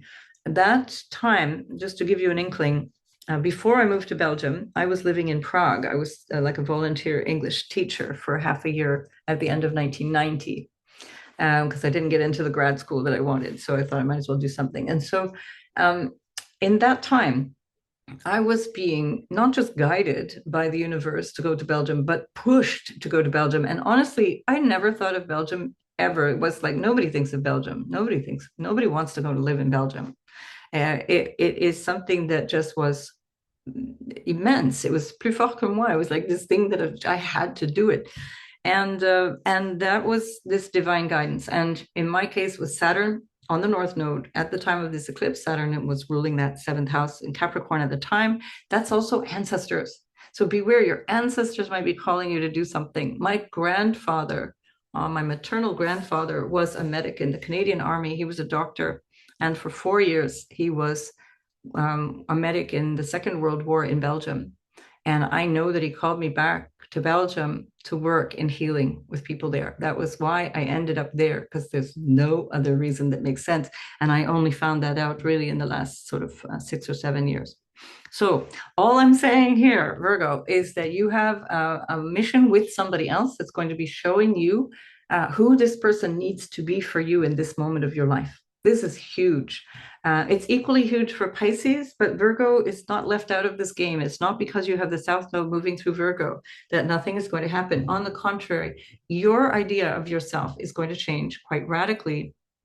It's like an invitation to rediscover yourself or reinvent yourself based on what you want to see in life. Now, especially true in terms of the relationships and the quality of people that you're going to meet, not just because Venus is exalted and she's going back and forth through your seventh, really powerfully all the way through till May.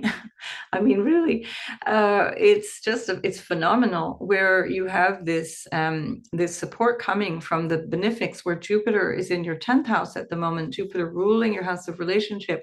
This could invite a new relationship that is significant, that is guiding you to a better place, to a better, more wise way of living life. And especially because also you're going to have Uranus moving into your 10th after having completely reconfigured your notion of why you're here. What is my life all about? What is life all about?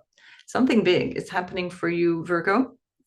Mars is in the 11th house of your future and the hopes and dreams that you have for your future until the 18th of April. So this is an opportunity for you to reconsider all of these different visions that you had, or who's in your life. That's another thing with the North Node. It's anyway with Saturn. Imagine only Saturn is there. You're really you're reassessing who's in my life, who should be and who shouldn't be in my life.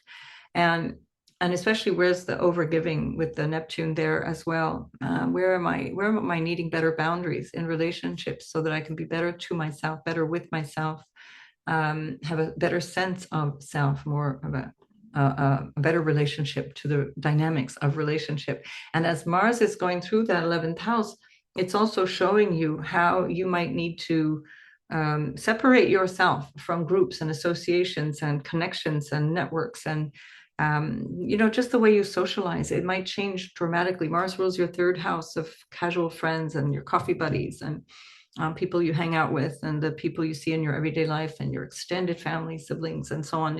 You just need to take a moment, the next few weeks to reassess those relationships, reassess what that means for you. Mars has been opposing Pluto as well in your everyday life of your work and your health, and all of that stuff is changing for you as well. So much to say here, Virgo, but anyway, go for it. Really, really live through this year and a half. Experience, say yes as much as you can. Let go of the need to control, let go of anxiety. There is a bigger plan. You're participating in it. It's not you that's creating it. You're being guided by something that knows better than you, that knows the bigger picture, and you're participating in something. Come through that instinctive awareness. It will help you to be of better service. It will help you to move away from resentment and a feeling of victimization and a feeling of being a martyr. I'll give it up. I'll do it all for everybody but me. So you be careful where you have this sense of I need to do this thing, or I have to do this thing, because that's coming from the anxious, egoic, fearful aspects of Virgo. It's not coming from this divine invitation, which is there in Pisces. Right. And do let me know in the comments what on earth is going on, Virgo, because I'd say this is going to be a fabulous year, especially when Jupiter hits your 11th house in strong dignity, brings you new relationships, quality people, vision for your future that is somehow also impacted by the people that you're encountering, and makes you feel this connection to what is your inner strength, your inner force, and what makes you feel secure from the inside out. Make the most of that, Virgo. I'll see you in the next video. So Libra, this is happening in your 6th house of everyday work, and something new is coming in, and it's also connecting you to a new relationship with what health means to you. What does health mean to you? I know, so this is mostly for Libra suns that I'm aware of, but also 1 or 2 Libra ascendants. I know people with strong Libra who are on burnout leave, who are no longer able to do their thing. They can't do it. They can't show up the way that they have. And this South Node has been a year and a half of clearing out your way of being in relationship. You've got the memo now. You got the memo, Libra. So now you're bringing something new into your everyday life. You're bringing something new into the way you heal, into the way you treat yourself, into the way you reach out into service for other people, into the way you deal with conflicts as well. Very significant time for you. When the South Node moves through the 12th house, there's a really spiritualizing effect. There's a lot of letting go. It's a capacity to just let it go. I let it go. I let it go. I let it go. And there's a more easy flow in the 6th house for you now in your everyday life. Saturn has been getting you to be more serious. It might have done that in such a way that it felt restrictive. For example, like the burnout, people on burnout leave, or other issues that were related to work or incapacitation around work. But this is huge for the year and a half to come.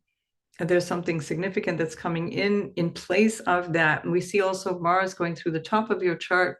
Your ruler, by the way, Venus, is there. So this makes it even more significant for you. You really need to prick up your ears, listen for guidance, listen to who's there with you, who is your buddy going through this, who are your colleagues, who are the people on your team, whether they be people who you're paying to help go through whatever you're going through, or whether they be people that you're actually working with and helping you through this and this change, because the change is coming for sure. And especially so if you have a lot of energy in Pisces and Virgo anyway. So this is going to show up. But if not, even still, just by the houses alone, it's going to change. So your ruler is going to be retrograding in your house of relationship later on. I've got videos about that, and I also will be doing more about that. So pay attention to that as well, because Venus doesn't retrograde regularly. It's only once every year and a half.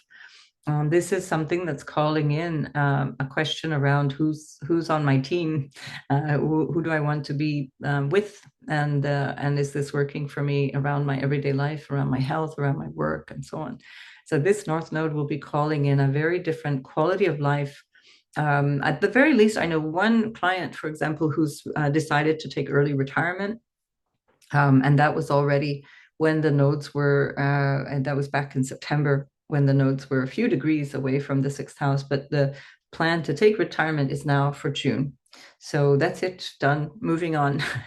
So that might be you as well. Maybe you're realizing, no, it's this, I have to be, it's a radical change. When we talk about the nodal axis, it's not like a little tweaking, it's a radical change. Things are going to change. And again, if it's not hitting any specific points, because this is the sixth house, 12th house axis, which is a little bit, it's not the angles, for example, which are like the backbone of the chart. It is more the subtle sort of everyday quality of things. It may not be as noticeable for you, but especially if you are dealing with health issues, if you're dealing with work and everyday stuff, which I suspect you have been for 2 years at the very least, and perhaps since 2011 with Neptune, this is going to show you in no uncertain terms what needs to change.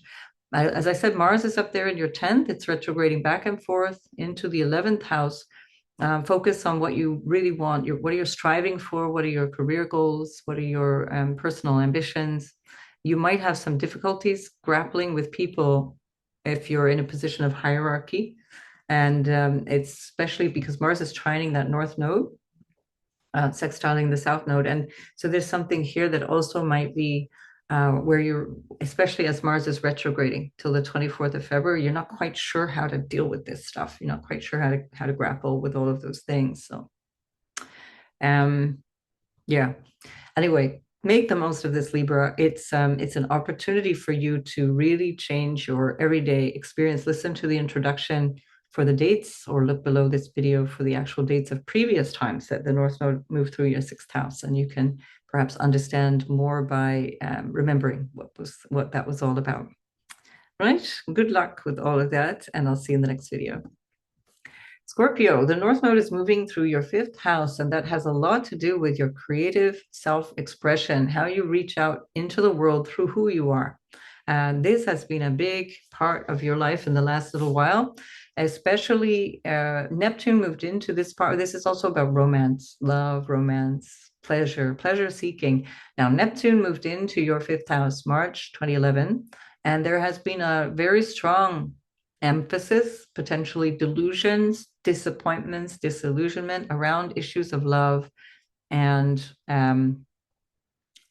sex and romance and all of that stuff. So you've been kind of going back and forth around that. Some days are better than others, no doubt. And Saturn in the last 2 years, since March 2023, has been trying to show you what is real about that. Make it real, make it last, make it something that is significant. Now the North Node moves in there, and it's going to pile up with all of these planets coming to a very interesting crescendo that is going to show you something new, that is new about how you show up in life, how you show up in terms of your desire nature.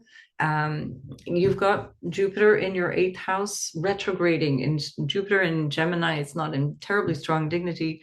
So you might be feeling like you're carrying a load of weight in terms of intimacy, in terms of relationships, or there may be a feeling of kind of not being that bothered, not being that interested at this point. It'll pick up for sure in February, just in time for Valentine's Day. So from the 4th of February, Jupiter will be stationing direct, and Jupiter is ruling your house of relationships through romance and creativity and so on. If you have a feeling that you need to get more creative in your life, this would be the moment to jump in. This is not just the moment, but the year and a half of your life that you really want to put something out there and create and create and create. Jupiter rules your second house of the aesthetics and your creative sensitivities, artistic skills, and so on, or at least the sensitivities around that. And also Mars, which is your ruler, is not in a strong place right now. It's retrograding and it doesn't really like to be in Cancer, doesn't do so well there. So you might be feeling a little groggy, not entirely sure about all of this stuff, or feeling potentially for these weeks at the moment a little bit hopeless or not very clear about what it is that you really should be doing about either this romance or these people that you're connected to creatively, or your children. There may be something about children that's also freshening up, changing, needing some revision. These planets that are representing these relational aspects of your life, so Uranus in your seventh, changing your relationships, it's retrograding until the 30th of January, and Jupiter is retrograde in your eighth house of intimacy and other people and what you receive from other people till the 4th of February. And Mars is retrograde in your ninth house until the 24th of February. So things are not really moving the way that a normal Scorpio would want them to. So Sun, Moon, or Rising, you have this desire for things to happen. You get a plan and you want to achieve that plan. You got the goal and you will make it happen. You've got Mars ruling your sixth house as well as your house of self. So you're ready to headstrong your way through any obstacle, deal with stuff, and get stuff done. Where Mars in the ninth house is kind of like, I don't know, I'm not really sure what I'm doing here. It's Cancer, so there's a little waffling going on there, not really entirely clear. And it's also where the moon will be on Monday. I'll do a separate video about that. It gets to be too bogged down, but just to say that that will be part of this awareness, even if your ruler is retrograde, but it also can make you feel a little bit unclear about what you have faith in, what you believe in, what you want to deal with at this moment, and which direction you're headed in. This can also be around what you need to understand in terms of faith or guiding philosophy, and that can come from a place of emotional desire. Now, it's especially true because Mars up in the ninth, especially not in strong dignity, can be a little bit overly ideological, not really solid in the ideology because it's in Cancer, ruled by the moon, which changes all the time. There's no real consistency. Mars needs consistency. That's also why it doesn't like Cancer. It's just like, going all over the place in Cancer, up and down, too many emotions involved. Just get stuff done. Don't waste my time with all these emotions. And so it could be a time really until Mars leaves your ninth house, but at the very least until the 24th of February, Mars will move into your 10th house to clarify a lot of things, social status and your work stuff and your ambitions in life. And that will be after the 18th of April. And I know that sounds like a long way off, Scorpio, but this is not, it's going to happen in a blink of an eye. Things are coming down the pipeline. Use your creative desires, be yourself as much as you can. Be yourself, connect with people in relationships, and the people that you connect to through romance or through the love that you share, or through whether it's your children. So these are lasting changes. These are lasting things that can bring you real immense joy, immense happiness, and maybe even grandchildren, depending on who you are, Scorpio, maybe even grandchildren. I'd need to see your chart. That's another thing that could be children, grandchildren, because that ninth house, fifth house, first house axis. So anyway, very supportive for you. A good time to create, a good time to be yourself. All right, Scorpio, I wish you every success, and I'll see you in the next video. Well, Sagittarius, you are starting to find something shifting in your life that had been not terribly comfortable, not really clear. You're becoming more aware of your internal process. Where it might have felt heavy the last couple of years, where Saturn had been going through your fourth house, not so much of a feeling of lightness of being. Well, now with the North Node and Neptune going through your fourth house, you can have an immense shift in terms of your relationship to your emotional life, to your connection to ancestors, to your connection to what grounds you, to your connection to your psychological stability or your frame of reference. And this is really significant because it's lasting a year and a half. But these changes, when Saturn meets the North Node, that's rare. That's only every, I don't even know how long that is, but it's like, it's very rare. And same thing with the Neptune meeting the North Node. These are at the very least every only couple of decades that these things happen.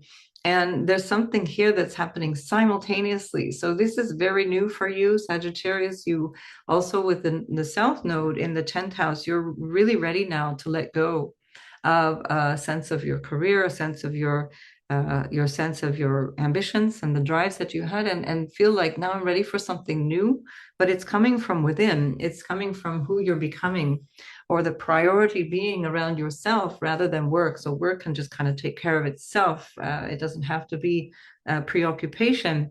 It's more like what's important for me right now, what makes me happy. Your ruler Jupiter is in the house of relationship and it's retrograde. So you still might be feeling this kind of doubt and questioning or challenge around some of these bigger questions in life, but it is going to be squaring the nodes. I'll talk about that in a separate video, your ruler. Um, and that also will have a strong impact. Suddenly there's going to be clarity around relationships, or a desire to meet new people, or a new way of being in relationship. Of course, that also implies to yourself, especially as it's your ruler. But also in terms of your psychological foundation, there's some Jupiter is ruling your fourth house as well as your first house of home. That's why you're such a wanderer, Sagittarius. It's because Jupiter rules your fourth house. That's why you're all over the shop, Sagittarius. It's not because you're a Sagittarius, but because Jupiter rules your fourth house. You don't sit down. And so now you realize, okay, there's a new place to sit down, or I have a new goal in terms of where I want to settle, where I want to be, insofar as you can ever settle, Sagittarius. And so this is a big change. It's a very big shift for you, and it's something that you should really honor, give time to, especially as now until the 4th of February, your ruler is retrograde. Don't fret if things are not really shifting, or if people are, it might be more like people are coming out of the woodwork, or they're coming from the past rather than new people coming in. But once Jupiter moves direct, then you're moving forward with those relationships, or you're moving into new relationships, and this will become much more constructive, much clearer. You also have Mars going back and forth through your 8th and 9th houses, and Mars in the 8th currently is also going to give you the courage you need to overcome fears. 8th house is about fears, things that we don't know, things that are hidden from us, that are not really clear. And so now you're in this space where you're digging up maybe stuff from the unconscious, or digging up stuff from what might have been held secret, even from family secrets and other things that are not very clear. Mars rules your 5th house of sex and love and romance, and the 8th house is also about sexual intimacy, emotional intimacy, psychological intimacy. So there's something here that's changing, that has been so since September, October, especially the last half of October, beginning of November. And now only after the 24th of February will you be much more clear about that. But now is a good time to pull in. Mars also rules your 12th house of retreat and coming into yourself and the unconscious mind and ancestors and all of that stuff. So this is a really good time to just sit with yourself and say, with the North Node in your 4th, say, what do I need to make me feel secure, to make me feel happy? What am I bringing into my life? What is the quality of what I want in my life at this time?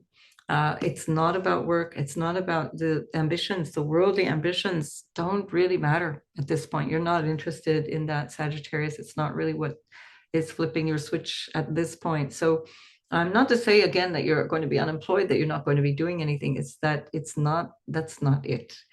This might be coming with a loss of a relationship. For example, when Jupiter is not in strong dignity in the 7th house, it can signify separation and divorce, and especially it's your ruler.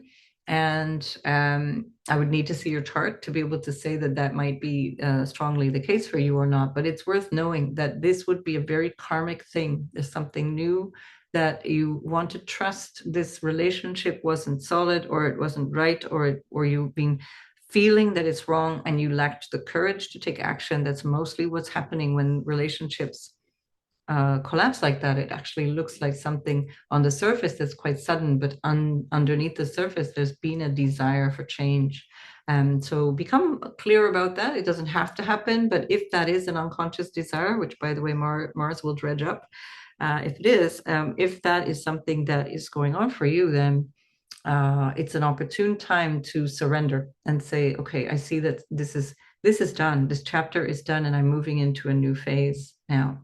right? So, of course, the nodal axis, as it rotates through the chart, is going to move through towards you, and you become a fresh, new version of yourself when the nodes shift into Sagittarius. It's a long way off. It's just to say this is how the progression changes. So get your foundation good, feel strong in that, feel nourished by that. Um, find out where you want to be physically, find out where you want to be emotionally and psychologically, connect to your family, connect to your roots, and you'll find that this transition is incredibly nourishing. So good luck with that, and I will see you in the next video. Oh, didn't mean to do that. Hang on, we're going to walk back. We want to get Capricorn there. Boop, there we go. At Capricorn, Sun, Moon, and Ascendant, you've got the North Node moving through your third house and the South Node moving through the ninth. There's a need for you to become more practically oriented and focus much more on the everyday aspects of your life. Perhaps things that you might have wanted to orchestrate are going to be orchestrated for you. The third house is willpower and what you need to change and how you want to change that. When the North Node is there, there might be this sense of, okay, so you want more of that? Here you go.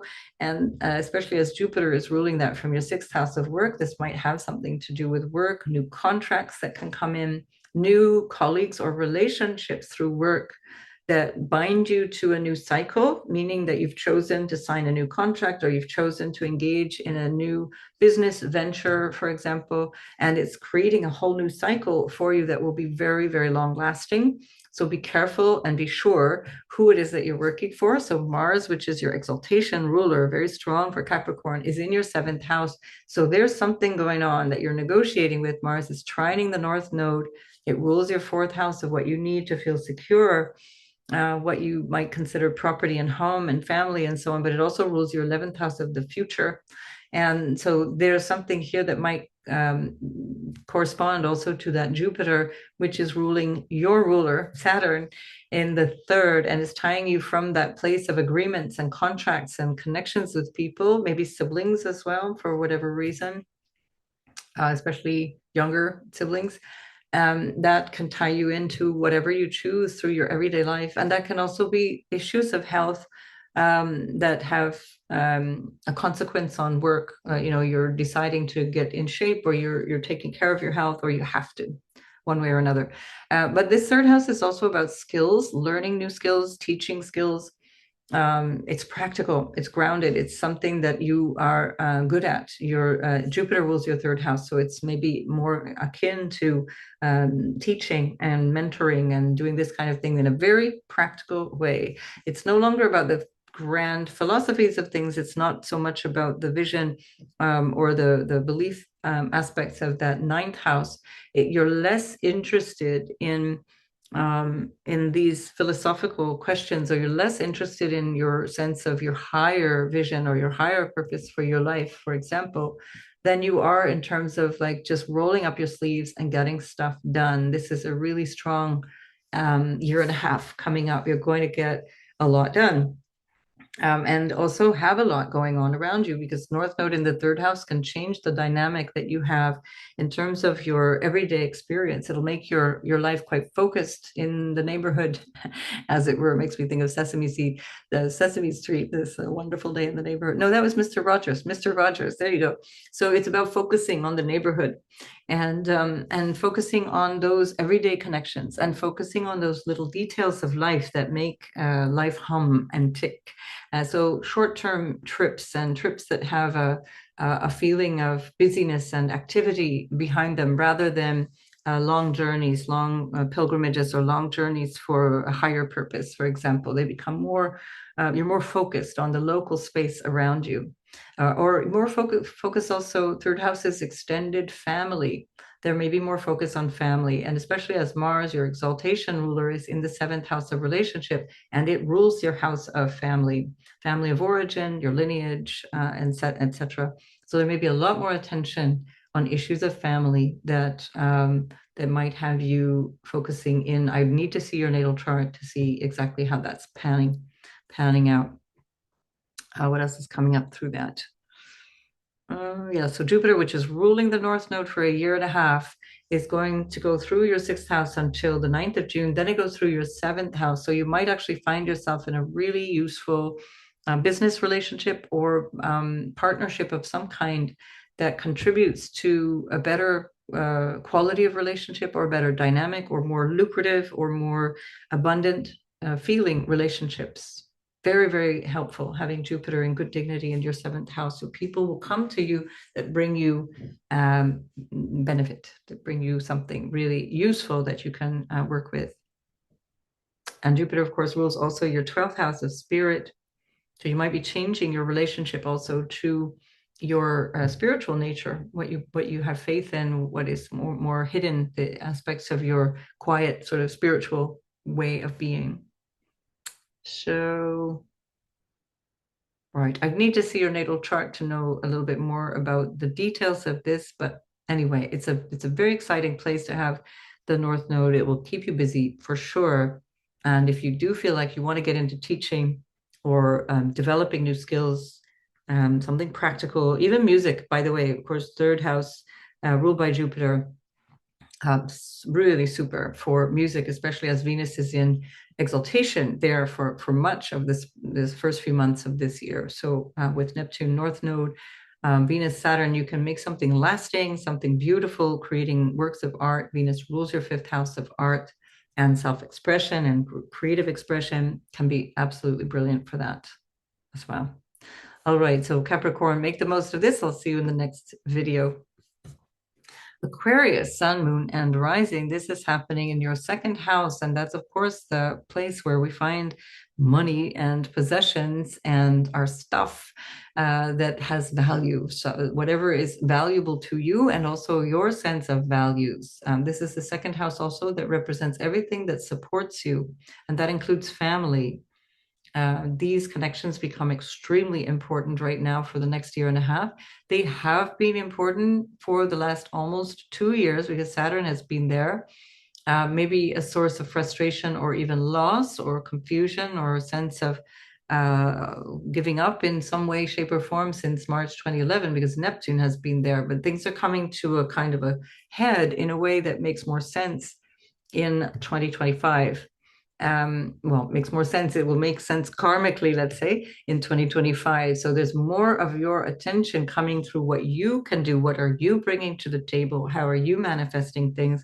With Saturn being strong there for so long, it's your ruler.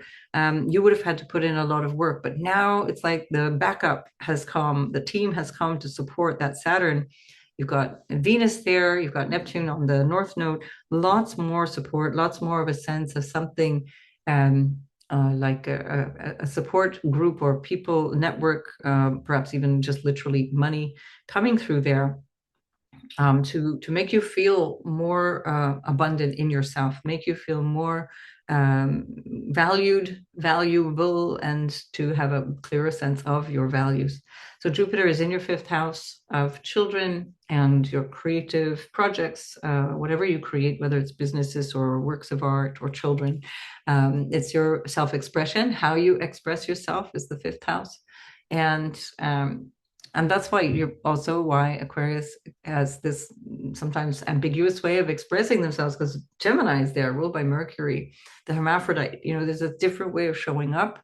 And so we have this Jupiter retrograding through there. Jupiter is ruling your second house, also ruling your 11th house of the future. And when the retrograde station, or rather when Jupiter stations direct on the 4th of February, you might find that much more of what you had hoped for or what you're ready to prepare and get going into is going to move forward. Things are going to start to shift in a new way, or in a way that you may have already anticipated, but just takes on this new flavor of something quite dynamic. This will, of course, be all the more potent if you have things in Pisces and Virgo. With the South Node in the 8th house, you're letting go of aspects of your fears and things that may have held you back, aspects of family patterns, family baggage, family karmas in some ways that have been, you're letting go of things that you weren't even necessarily aware of, letting go of dependency on other people, also letting go of aspects of what you thought you might need from other people to be okay. And now you're realizing, actually, I can be fine. I'm going to be okay. Mars is in your sixth house of work. So this also represents health. Sixth house, 12th house axis can be mental health. So there may have been a struggle, especially September, October, that would have been highlighted. And if you're coming back to deal with that struggle, whether it's a health, physical health issue or psychological or even spiritual health issue, with the South Node going through the eighth house, it looks like there's much more support because you're letting go of whatever the unconscious blocks were that seem to be creating this issue. You can let that go. Again, I'd need to see your natal chart to see what's really going on for you, but in general, it can be very favorable for that. It can also be where you're starting to realize that you're not so bothered about what needs to connect you intimately with other people, that you can let that go as well. Again, that's also why Aquarius shows up differently in relationships, because Mercury rules both houses of romance as well as of intimacy, and so there's an ambiguity around that, a flexibility around that, and a dynamism that other people may not be able to understand. But when the South Node goes through the eighth house, you might also realize where your expectations of others were too high. Like you've got Aquarius sometimes can be very dry and intellectual and not feel the other person, not necessarily be so much emotionally aware. So there can be this tendency to hold others to such a high standard, or to hold yourself to such a high standard, that it actually can drain the relationship. And now you could let that go. You can let go of these unconscious grudges or patterns where you feel like there's always something a little bit off. It needs to be different. Especially as Pluto's going through your first house, it's changing you as well. So that's a part of the deal. Part of how you're showing up is changing through Pluto as well. So this will be quite a dynamic time for you financially as well. There can be new things that come through in ways where you need to become more aware of how you spend your money or how you earn your money.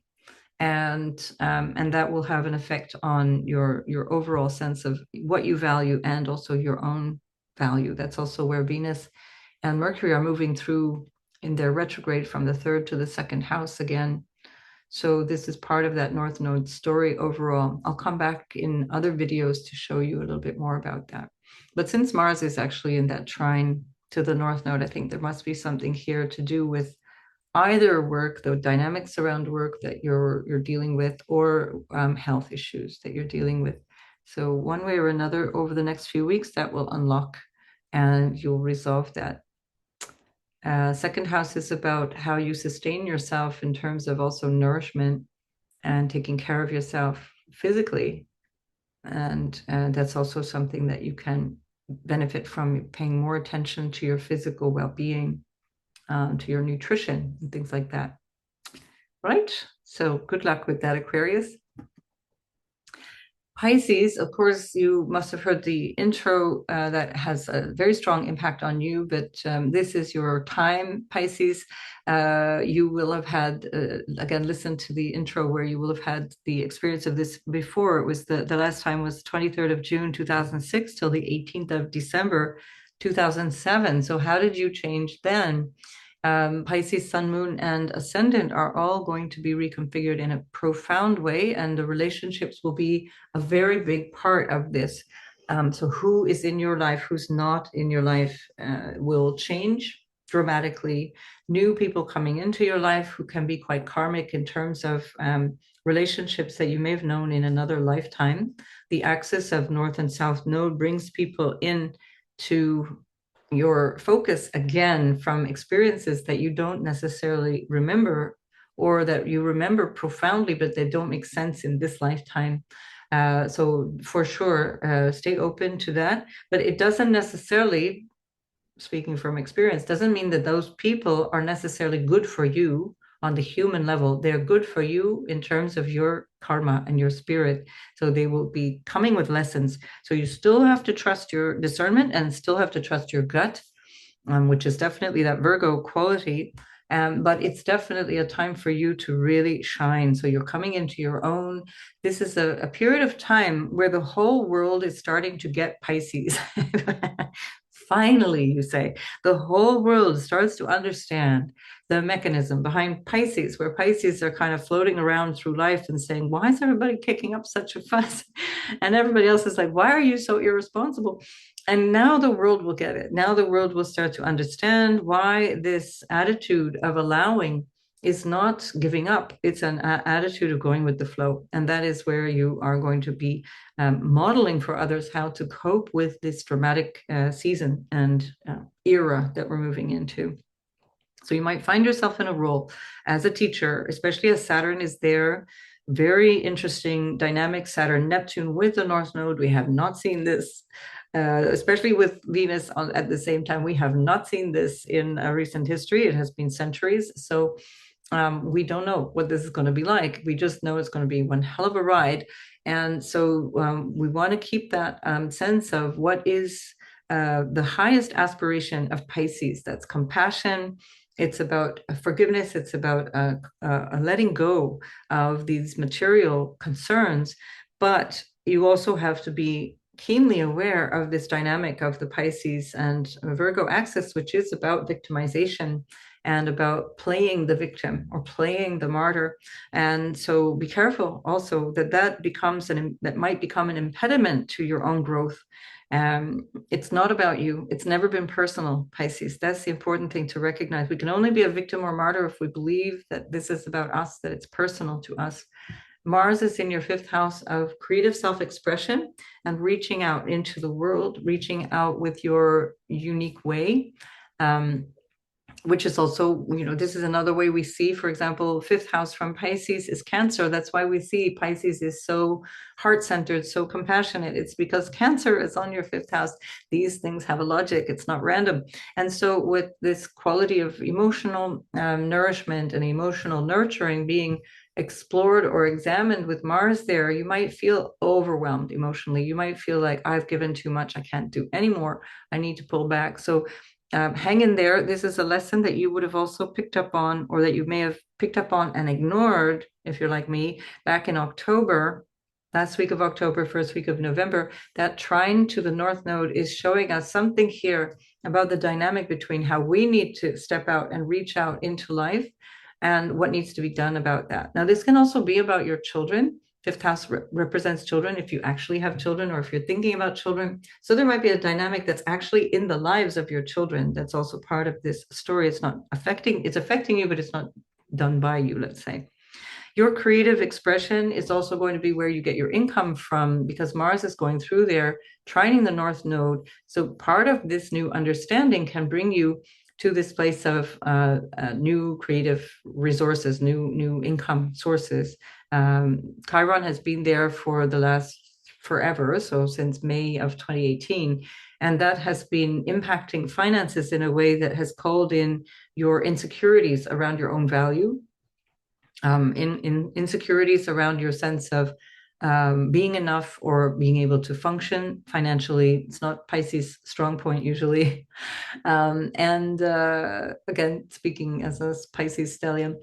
And so that energy of Mars is actually something it's going to tell you what you actually need to be taking action on in terms of what you create and how you create it. It's coming from a higher purpose. Mars rules your ninth house, coming from faith, coming from what you understand and have faith in, so that you can also potentially feel more financially solvent or secure, or coming from this place also of whatever you need to feel sustained in terms of the body. We see that also represents literally food and what you sustain yourself with.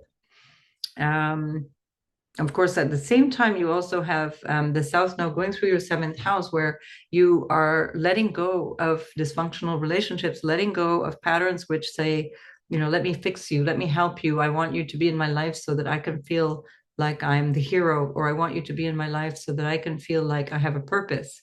And you're starting to recognize your own purpose. You have the purpose. It's that it doesn't have to come through another. So you're letting go of patterns where people might be there in a way that you feel like might be a drag on your capacity to really take off spiritually or take off in your own way. You're reconfiguring you, Pisces. It's really hard to overstate that at this time. Listen to the introduction if you haven't already, Pisces. It's absolutely huge. Your ruler, Jupiter, by the way, I forgot to mention, is in the fourth house. It is all systems go really more after February, March. But don't wait.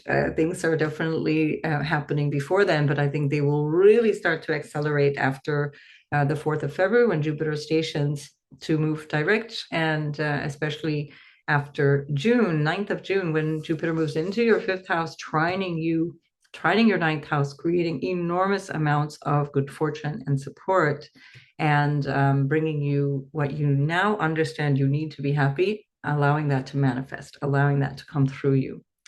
So, and that might include also a love relationship as well. Jupiter going through the fifth house of relationships and strong dignity can bring you that new expression of love.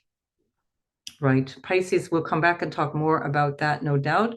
Thank you for being here. Thank you for listening to this relatively long video, and I'll see you in the next one. And do please like, subscribe. I always forget to say that.